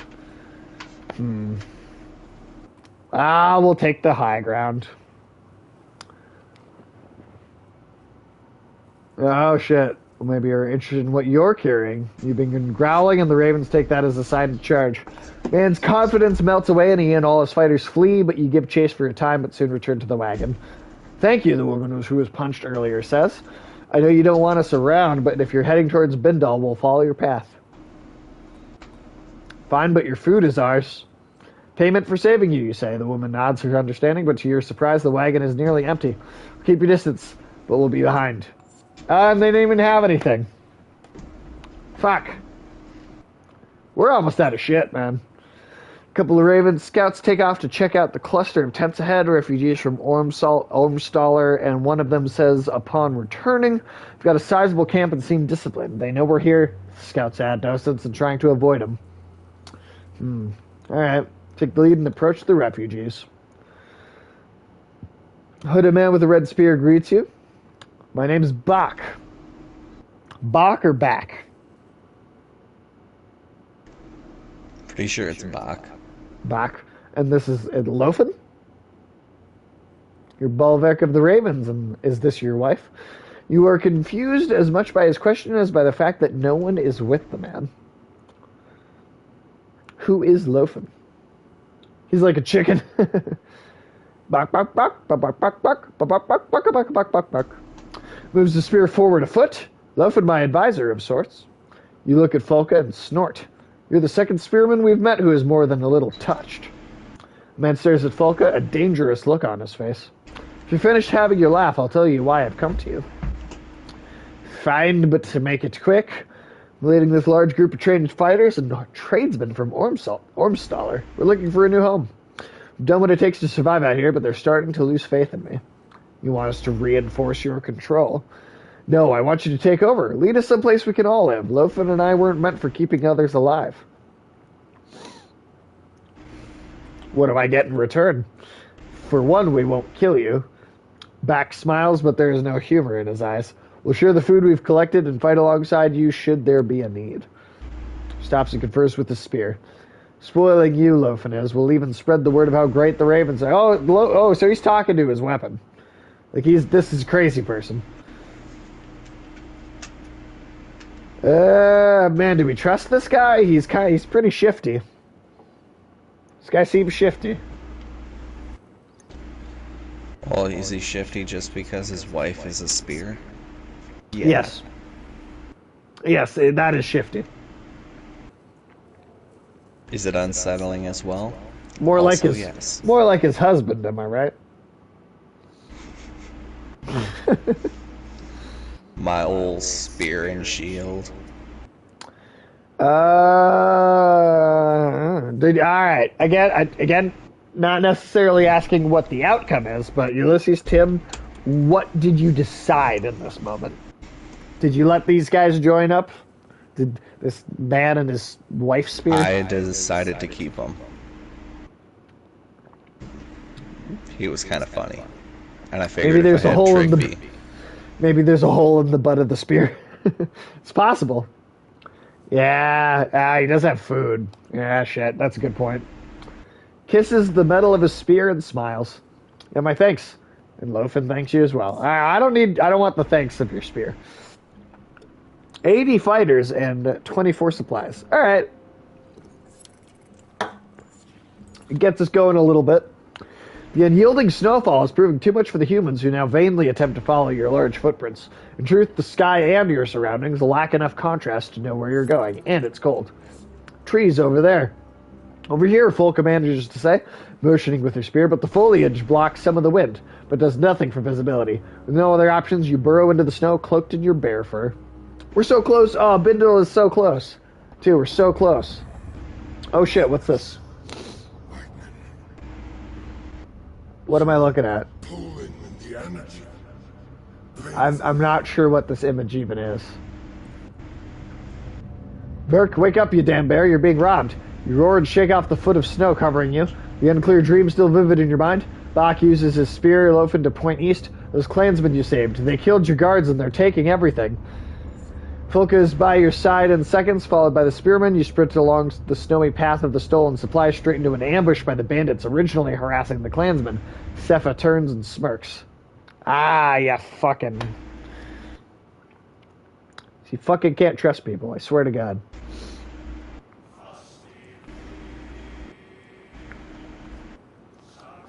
Stealing from the ravens, you must have a death wish.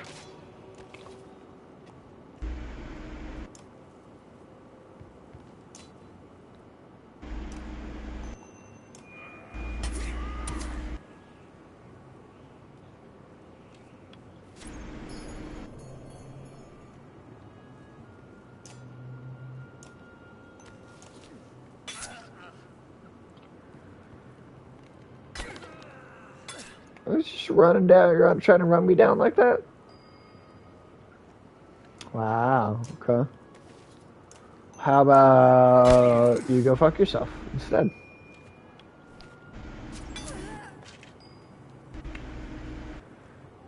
Hmm.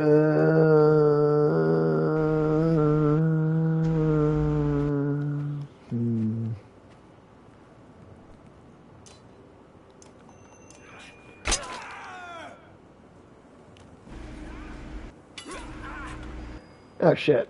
My guys are really scattered here. Alright. They all over the place.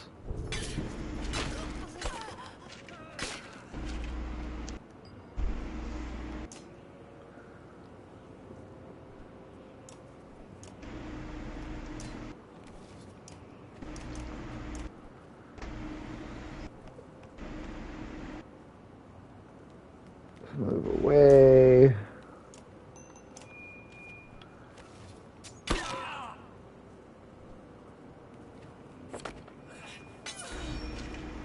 And she's down.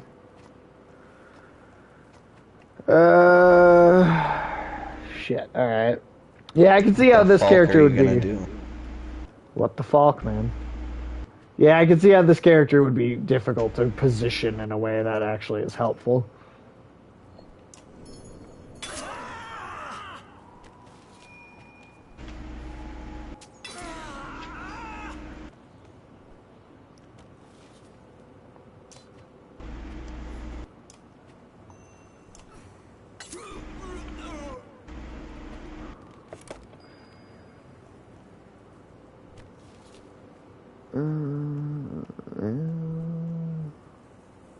Oh yeah, you definitely need to be taken down a peg. Oh, whoops, wrong guy. All right, well, whatever.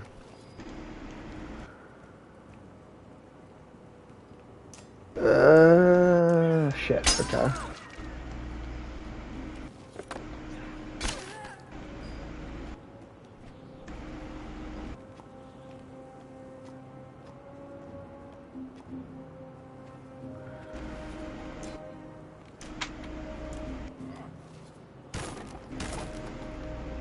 Nice. Well, that's helpful because you can break through two barriers at once. So that's cool.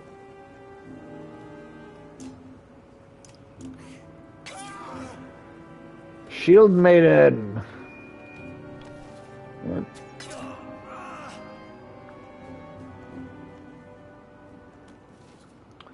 Folka is easily my favorite of the Ravens. If you have a Mender, she's kind of OP.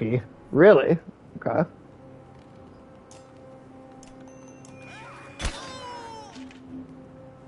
Tim, do you have a favorite of the Ravens? I do really like Spar just because, as a character, but in terms of fighter. Her health can't be hit until all her armor is gone. Ooh, okay. Yeah, Polka is pretty great in terms of fighter. Zerker. Okay.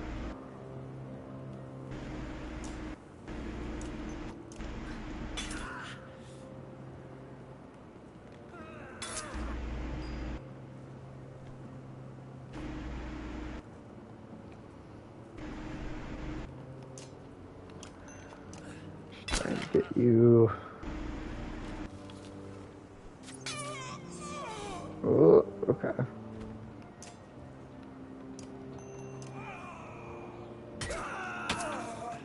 And down you go.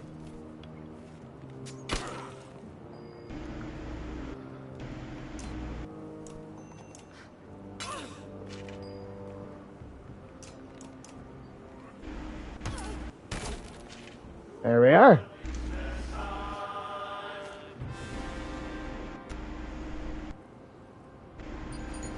Sweet.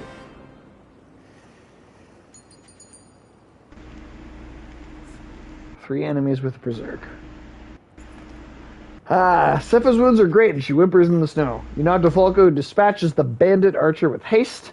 This is what helping folks gets you. You roar, grab all the supplies, and bring them back to camp. Tell the ravens after hoisting a barrel on each shoulder. We got 7 days of supplies now. All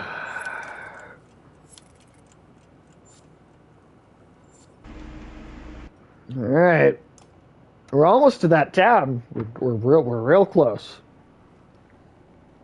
Hopefully we can get some supplies there, but, I mean, shit. Who knows? Who knows? Good news, you dullards.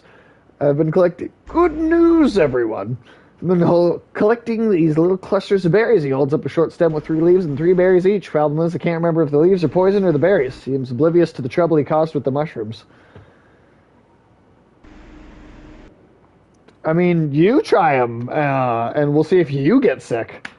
Grins while tearing off the leaves and shoving them into his mouth. He laughs and drinks as usual for a half hour before heaving violently. Even after his stomach is thoroughly empty, lays across the wagon, unable to move. The other ravens get a good laugh out of it. Toss the basket away. Jaw dropped like a child who lost a toy down a mountain. He has the sense to say nothing, at least not in front of you. Yeah, well, you know what? You're going to keep fucking poisoning people, so... The miners of Bindal are a rough drought. Not a bad place to recruit new blades. The old wanderer fights his way up next to you. Can't see a damn thing in this meth. Guess old Earrinks hasn't forgiven you yet after all. Should you have died already? That's what I say to Joe Biden every day. I remember there being much to see here. Keep bringing up Earrinks and you'll cough up more than phlegm.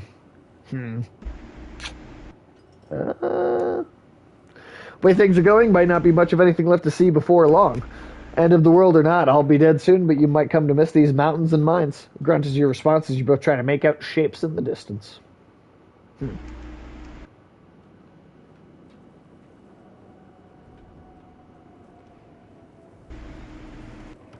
Oh, shit. Well, I just definitely forgot that was connected to a cord. And Tim, this Tuesday, more Resident Evil 2, which I'm very excited about to do on the stream again. Now, Tim, you played the original. You played the original, Tim, yeah? Looking for real. Now, you said you have not played the remakes yet, right? I haven't. I really would implore you to. I mean, I think they're fantastic games. These sound worth it, especially from the trailers and stuff I've seen from it. Scout Tower always sent word of us being here. Yeah, in particular, I mean, like, 2 in particular is just, I think, amazing. It's an amazing game.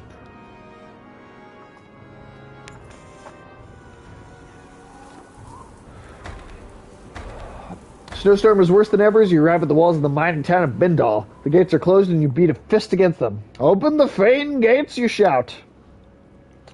From the wall, 2 menders look down on you, then recede. Soon the gates open enough for a half-dozen well-trained guards to greet you.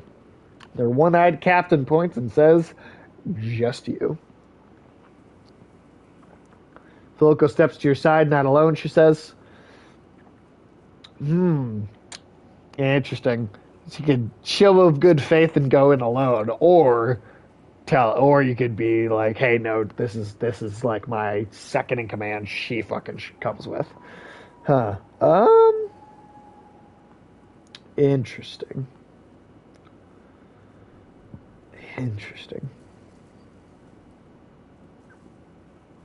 I say she comes with. Captain takes a moment to assess the situation and nods. Before following him through the gates, you bark commands to the other ravens to stay close and vigilant.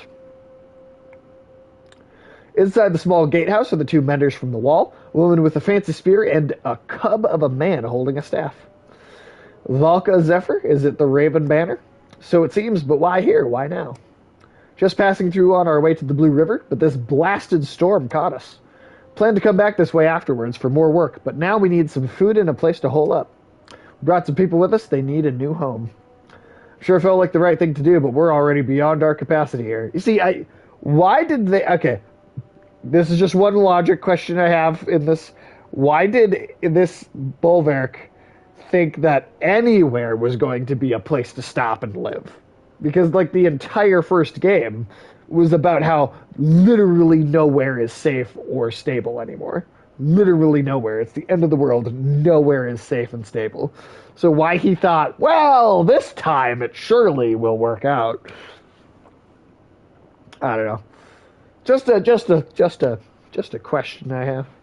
Sure felt like the right thing to do, but we're already beyond our capacity here. Are you Bolverk? Bolverk Bloodaxe? Hold your tongue, Nichols. What do you know about me, boy? You did kill a Sunder last game. Things are bad, but maybe not impossible bad. Well, I mean that's true, but it seemed like the dredge and then so the Sunder as well are just running away from something else. So if there's like an even worse thing that they're trying to run away from, then like what? I mean, yeah, I don't know. I don't know. It just seems weird to think that anywhere is safe and stable. See, what do you know about me, boy? I've heard all your tales. I can't believe your cold bear cloak is real. Is it true your axe handles are made from your own horns? The older mender places a hand on the young man's shoulder. Wow, I never knew I was traveling with such a legend. You ignore her. Are you in charge here? Where's the governor? Governor left for Aberag a while back with most of the fighters to settle a dispute. The Mender Council sent me to bring the people of Bindal west as we've heard too many rumors of dredge. More than rumors. I wouldn't expect Bulwark to have put much thought into that. Frankly, he probably doesn't care what happens to random farmers. Well, no, I mean, I get that, too. And I mean, I wouldn't expect him to necessarily give a shit about that. But why would he think that he would be safe anywhere either? I don't know. That's just, it just seems like it's literally an apocalypse story. So why would anywhere be a good place to just stay? I don't know. It's just, I don't know. More than rumors, we were in Borsgard, saw Bellower. The immortal Sunder, how did you escape? Immortal was a joke, he's dead. Nickel's eyes go wide in awe, but Zephyr looks pensive. What about the great rift that opened between Borsgard and Ormstaller? I don't think he wants to stay, he's not the settling down type. I mean, fair enough. We managed. Zephyr looks like she wants to press you for information. He just wants jobs. Jobs! Enough. Open the gates for my ravens. Mercenaries will only panic the people. With everyone from Ormsalder, it's all I can do to keep them from stampeding like wild yaks. Fine, we'll camp against the leeward walls. Thank you. You'll have all the assistance with your shelter at Valka and her assistant can give you. A Valka. Funny, you won't let us in when we're on a job for one of your own. You snarl at Volka for saying too much. She shrugs in response. Not aware of another Valka being out this direction. Who has tasked you? Juno. Zephyr steps back at the name and studies your face for a moment. Nichols, you and the guard see what you can do outside the walls for the people. I'll see to it and make sure the ravens are comfortable. Young Mender nods respectfully to Zephyr and grins at you and Volka before leading the guards through the gate. I'm inviting only the two of you to stay within our walls and enjoy a bit more warmth and comfort. And separate us from my ravens? No. Good. But try anything and my ravens will level the place. Interesting. Should we... Now, I get wanting to stay outside with your group and your people, but is it not possible that some interesting story interactions and information could come up by staying inside? So that's the question I have.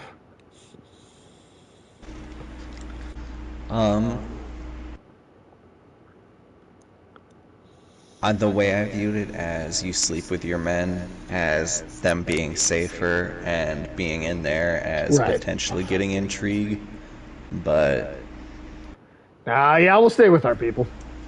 Suit yourself, but your mistrust is unnecessary. Maybe, but I shouldn't have to tell you about my job from your superior just to get an invitation. My superior? No, you misunderstand. You have no job. The Volca known as Juno is dead. Legasp.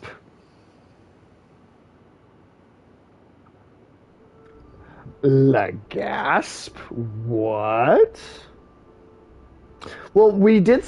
I mean, she seemed dead when we first came across her. First, she was in, like, a weird afterlife vision thing, right? So, like... Once energetic Mender... Dun, dun, dun! Once energetic Mender approaches, looking both worn and troubled. Not sure I thanked you for the time to recover. I've never woven a spell that strong before. Are you sure you're ready to move on? You look... I know, I caught my reflection earlier. It's a more mature look. The Mender grins and a hint of his former youth shines through. Not everyone would have stopped for so long, especially with the ground rumbling like it has. We'll get there no matter how long it takes. Did you have to push yourself so hard? Just doing what the clansmen want me to? Tell me what you know about the ground shaking. You were there at Eichertoft when that giant serpent appeared. It feels pretty similar. He's going to look like Mr. Burns by the time it's over. Excellent. But why would it be here now? You think it's following us? Ivan shrugs again, but does not meet your eyes. Is there something you're not telling me? Bender's eyes flash with unexpected anger. I'll tell you what you need to know and nothing more. Are we clear? Before he can respond, Ivan sags a bit and grips his staff for support. I apologize. It seems I haven't fully recovered. Excuse me. Try to figure out what that was all about as he walks away. Interesting.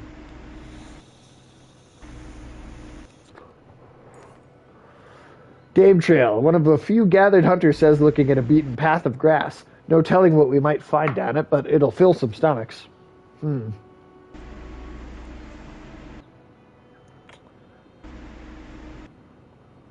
Alright, we'll try it. Strong Party yearns to join them, but there are other tasks to attend, including discussions with Hakan about the roles of Varl and humans in the caravan. 2 hours later, you hear the hunters return with a decent-sized boar. One hunter was also injured, but will recover. Sweet. That worked out. Because you never know, because that could have just gone horrible. Easy boy, a clansman shouts as a Yox cart nearly topples to one side. Tamped path of the Eastway Road is steadily turned into a cracked shamble. Looking ahead, it only gets worse. Various chasms gape like open mouths. Glance back to Ivan, who looks at you and shakes his head. The entire caravan comes to a halt. Oh shit. We're bleeding our belts before finding a way across this broken road, especially with this many. There's no telling how far we'd have to backtrack to head north. Then we'll head south across the Orbsa riverbed. We can head towards Grundar and on west. Trigby peers around Hakon's elbow before coming in fully into view. Heading south is questionable, those people. Why do you say that? Maybe I spent a lifetime there. Plenty of things to eat under logs, but there's also people in the bogs. Interesting. His eyes go wide. The Skald should hear my rhyme. But what's wrong with heading south? Different ways of living, old ways. Stick to the mud, and cragsmen are less bothersome. I think he's talking about the boggers, the rough backward people of Swartzbog. The Trigby frowns at Ivor. Words like that can find you swollen, filled with poison. He puffs out his cheeks and stares at Ivor. Trigby is weird, man. This is why Varl tend to keep to themselves. Each human is crazy in their own way. And the Varl are talking about people the way people talk about cats. Trigby hunches over with laughter until he suddenly stops, sniffs the air, and marches away. Huh. Strange, but it's a fair warning. We're crossing over into lands most of us have never seen. Just because we left those dredge behind doesn't mean we won't have more wars ahead of us. If we had more supplies, I'd say we should stop for a few days and train some of these clansmen to fight. You consider your options. I don't want to risk running out of food. It's camp. We'll consider training clansmen later. We need to keep the few remaining clansmen moving.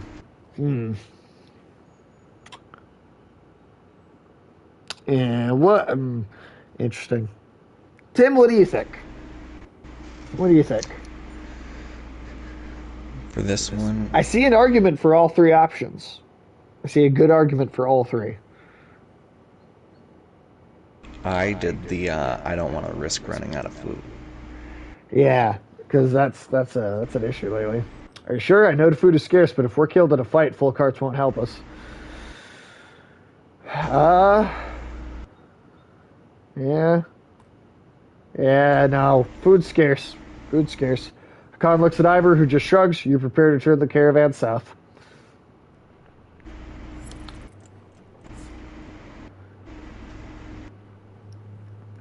Welcome to the one part of the game that's not snowy. Yeah, I was just about to comment on the fact that the environment was changing. Metal clanking is heard in the distance and grows louder. You see a Yox cart surrounded by 4 Varl and an older woman hitting a ladle against a pan. All sorts of things for sale, she says, but her eyes go wide when she looks at you. It's you! Special deals when it comes to you. How do you know me? Word travels fast, she says. Think you could slay asunder and keep it secret? She clicks her tongue and shakes her head. Madir knows of you, sure enough. Why are you out here selling things? Madir sells things to those traveling, she says. It's what she does. Used to be as generous as the Selai. Madir was, but that don't buy more supplies. Of course, Madir says, but make up your mind. Madir will be gone as quick as she arrived. Don't get any ideas of sneaking off with things. These 4 Varl have the keenest eyes, the sharpest blades, and the shortest tempers. You feel the Varl watching your every move. Supplies. Supplies. Hell yeah. All right. Now we go. Now we can last a while. Now we got a good amount of stuff. Once across the Ormsa riverbed, the wind ceases to cut through the humid air. The darkening sky lets loose its rain, and soon fat drops of water turn the dirt path to sucking mud, slowing the caravan. Cloaks are pulled overhead, and children and animals are wrangled near the carts. Weather, man. Just getting caught in bad weather. It's never fun.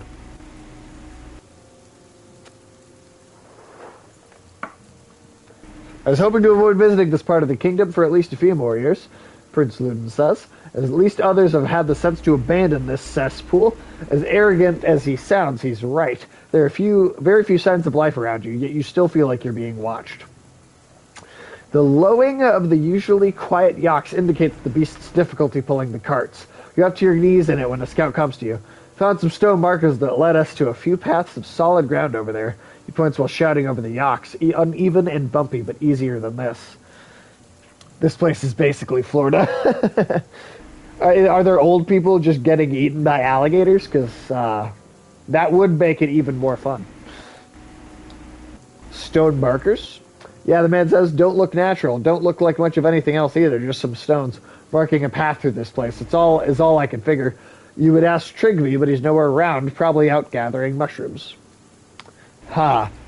Interesting. Could be more. Replace alligators with bears? And yes. Sweet. Old people getting eaten by something, though. Interesting. Because, I mean, the way we're going isn't exactly, like, good. Like, this isn't exactly, like, panning out well. But,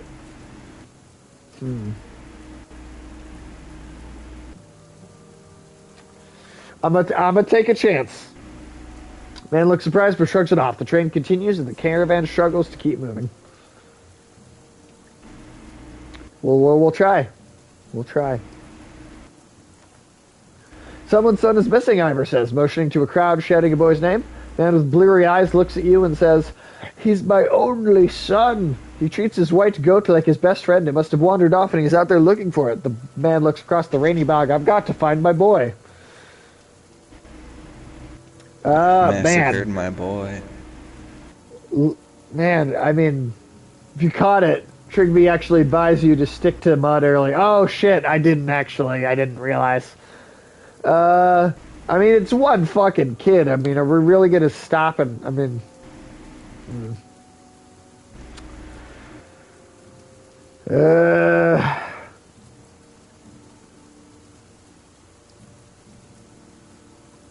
Yeah, you go fucking look for them. People take some food and rope and head back into the swampy land. You watch and sure if they'll make it out. Yeah, if they're gone, they're fucking gone. Fuck them, I guess. Clansmen of Earl follow you through the worst rain and mud you've experienced. An unfortunate break and slogging through the muck comes from a woman shouting, "Get away from there! Who are you?" A couple of cragsmen, but the goat. Fuck the goat. Fuck the kid and fuck the goat. I don't care. A couple of cragsmen, local in rough spun clothing that almost blends into the bog, jump back from a supply cart and brandish weapons. The roar of bears and other cragsmen coming from around you. Uh-oh. Ah, shit. Here's your Floridians. Of course. For what they are, the swamp people. Swamp people, yum.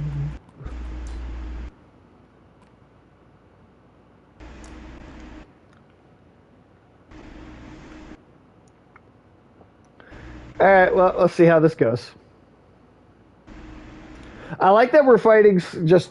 I mean, it's only people, and we did fight some people in the first game, but I like that we're fighting just a little bit more variety of different kinds of, you know?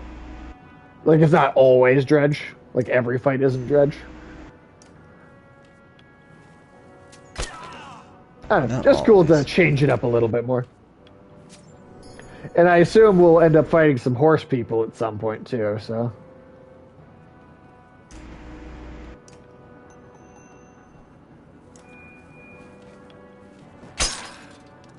Nice. Oh shit. Goddamn Floridians.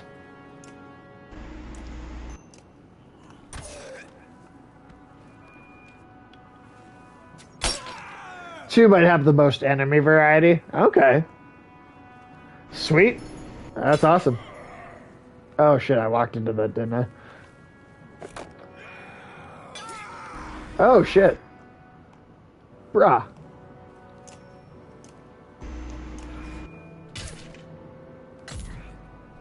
Bleed.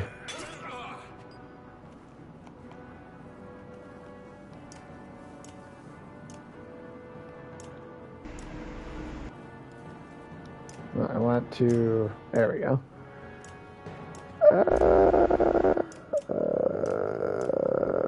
12, you're the highest.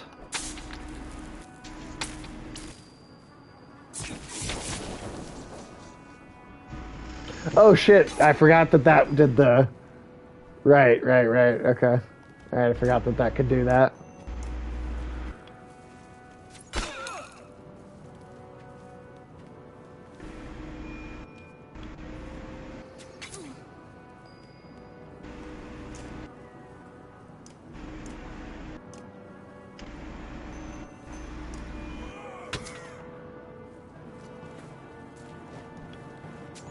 Down a little bit.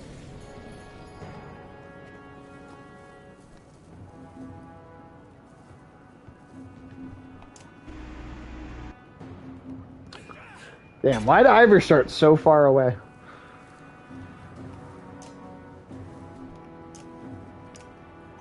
Because he just, you know, he doesn't like being in large groups or small spaces.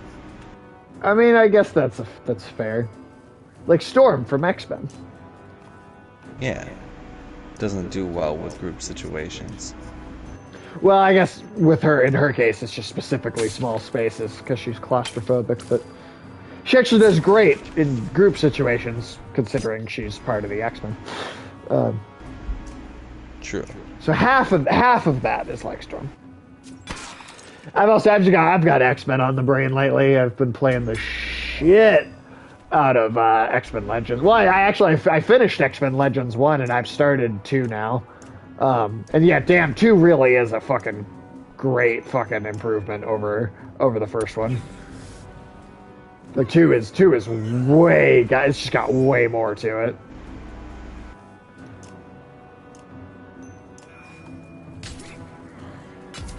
Now, Tim, you played both of those games, right? Not just one of them, but both? Yes. Now, if it's been a while, but what was your impression of the first one compared to the second one, and like the upgrade between them? Sort of liked watching TV with Apocalypse. Yeah, that garbage ass fucking movie. That's true.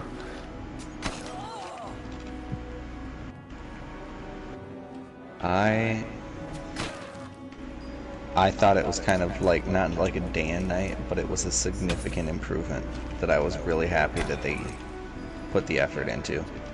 I'm also like asking you to tell me about your feelings on something from like 20 years ago. I'm assuming you haven't played probably since then, or at least a long time.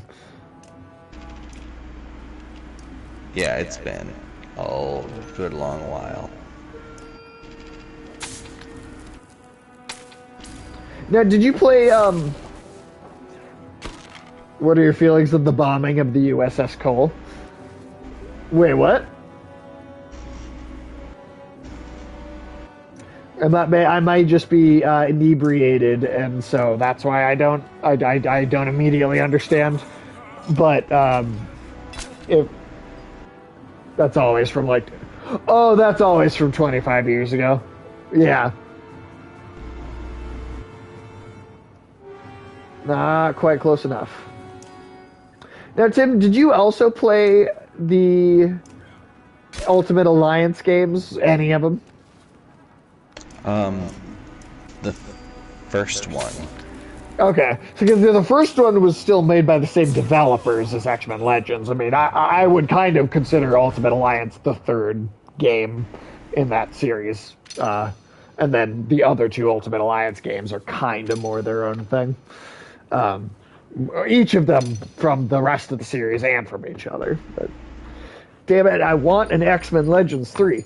I don't. It's just the game that's been on my mind a lot lately. But man, it's too bad we never got a follow up on that cliffhanger. Yeah, it was really unfortunate. But why? X-Men Apocalypse Legends. Well, Ulysses X-Men Legends 2 was subtitled Rise of Apocalypse, and it told a much better version of the Apocalypse storyline. So they've already covered that ground. So.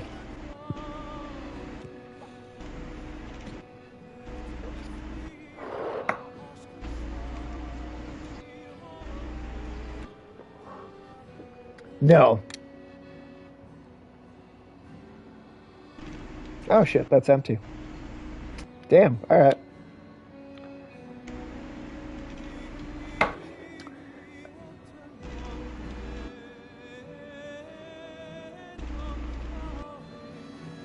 Now I think oh,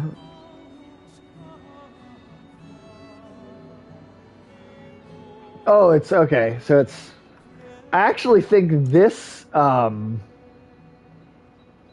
think this is the perfect stopping point.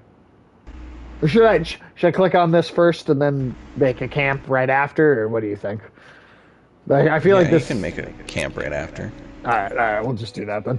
Placed upside down on the ground, the petrified roots of a giant tree reaching towards the sky. All the Varl, including Ivor and Harkon, have separated from the caravan temporarily, giving Baldringer's Godstone a wide berth. The giant's presence is missed as you continue to feel watched. Aleo, what do you know about Baldringer? Not much, but enough, the Skald says. These flames symbolize Baldringer's love of fire and war, the first being a means to the second. When the Varl were dominating humans in the first great conflict, it was Baldringer who gave the losing side fire to combat the giants. You hold up your hand to halt the storyteller, listening through the rain for anything that might be following you. Hearing nothing, Aleo resumes, holding the gaze of his audience. Humans praised Baldringer for the gift of fire, but the god only desired more war. He points toward the distant shapes of the Varl. When the giants and humans found peace, this godstone fell from grace. It looks to continue keeping the land scorched. Perhaps its shadow can still kill. Step into the godstone's shadow. Against Aleo's wishes, you walk directly into the shadow of the godstone's gnarled roots. Many clansmen gasp, not caring for your disregard. The gods are dead, you remind them. An arrow suddenly sinks into the ground near you. We're under attack! Shields come up and fighters join you as you charge the enemy. Oh god, alright.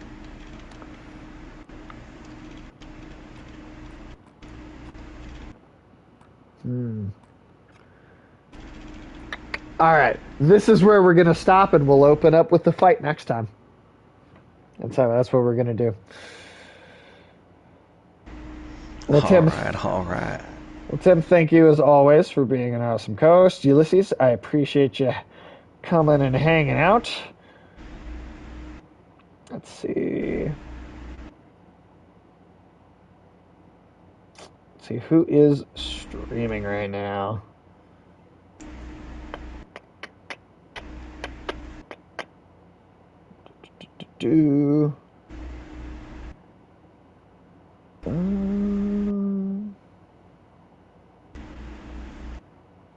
Let's gotta sort this list out a bit. We'll do Chris, why not? Yeah, we'll do Chris. Alright. Have a good night, everybody, and we shall be back next Saturday with even more The Banner Saga on Rapid Respawn. And Tuesday, for both Gnomes, Cannibalism, and Politics, and we should be doing another episode of Across the Pond with Horton. So, yeah, lots of stuff coming up. Have a good one.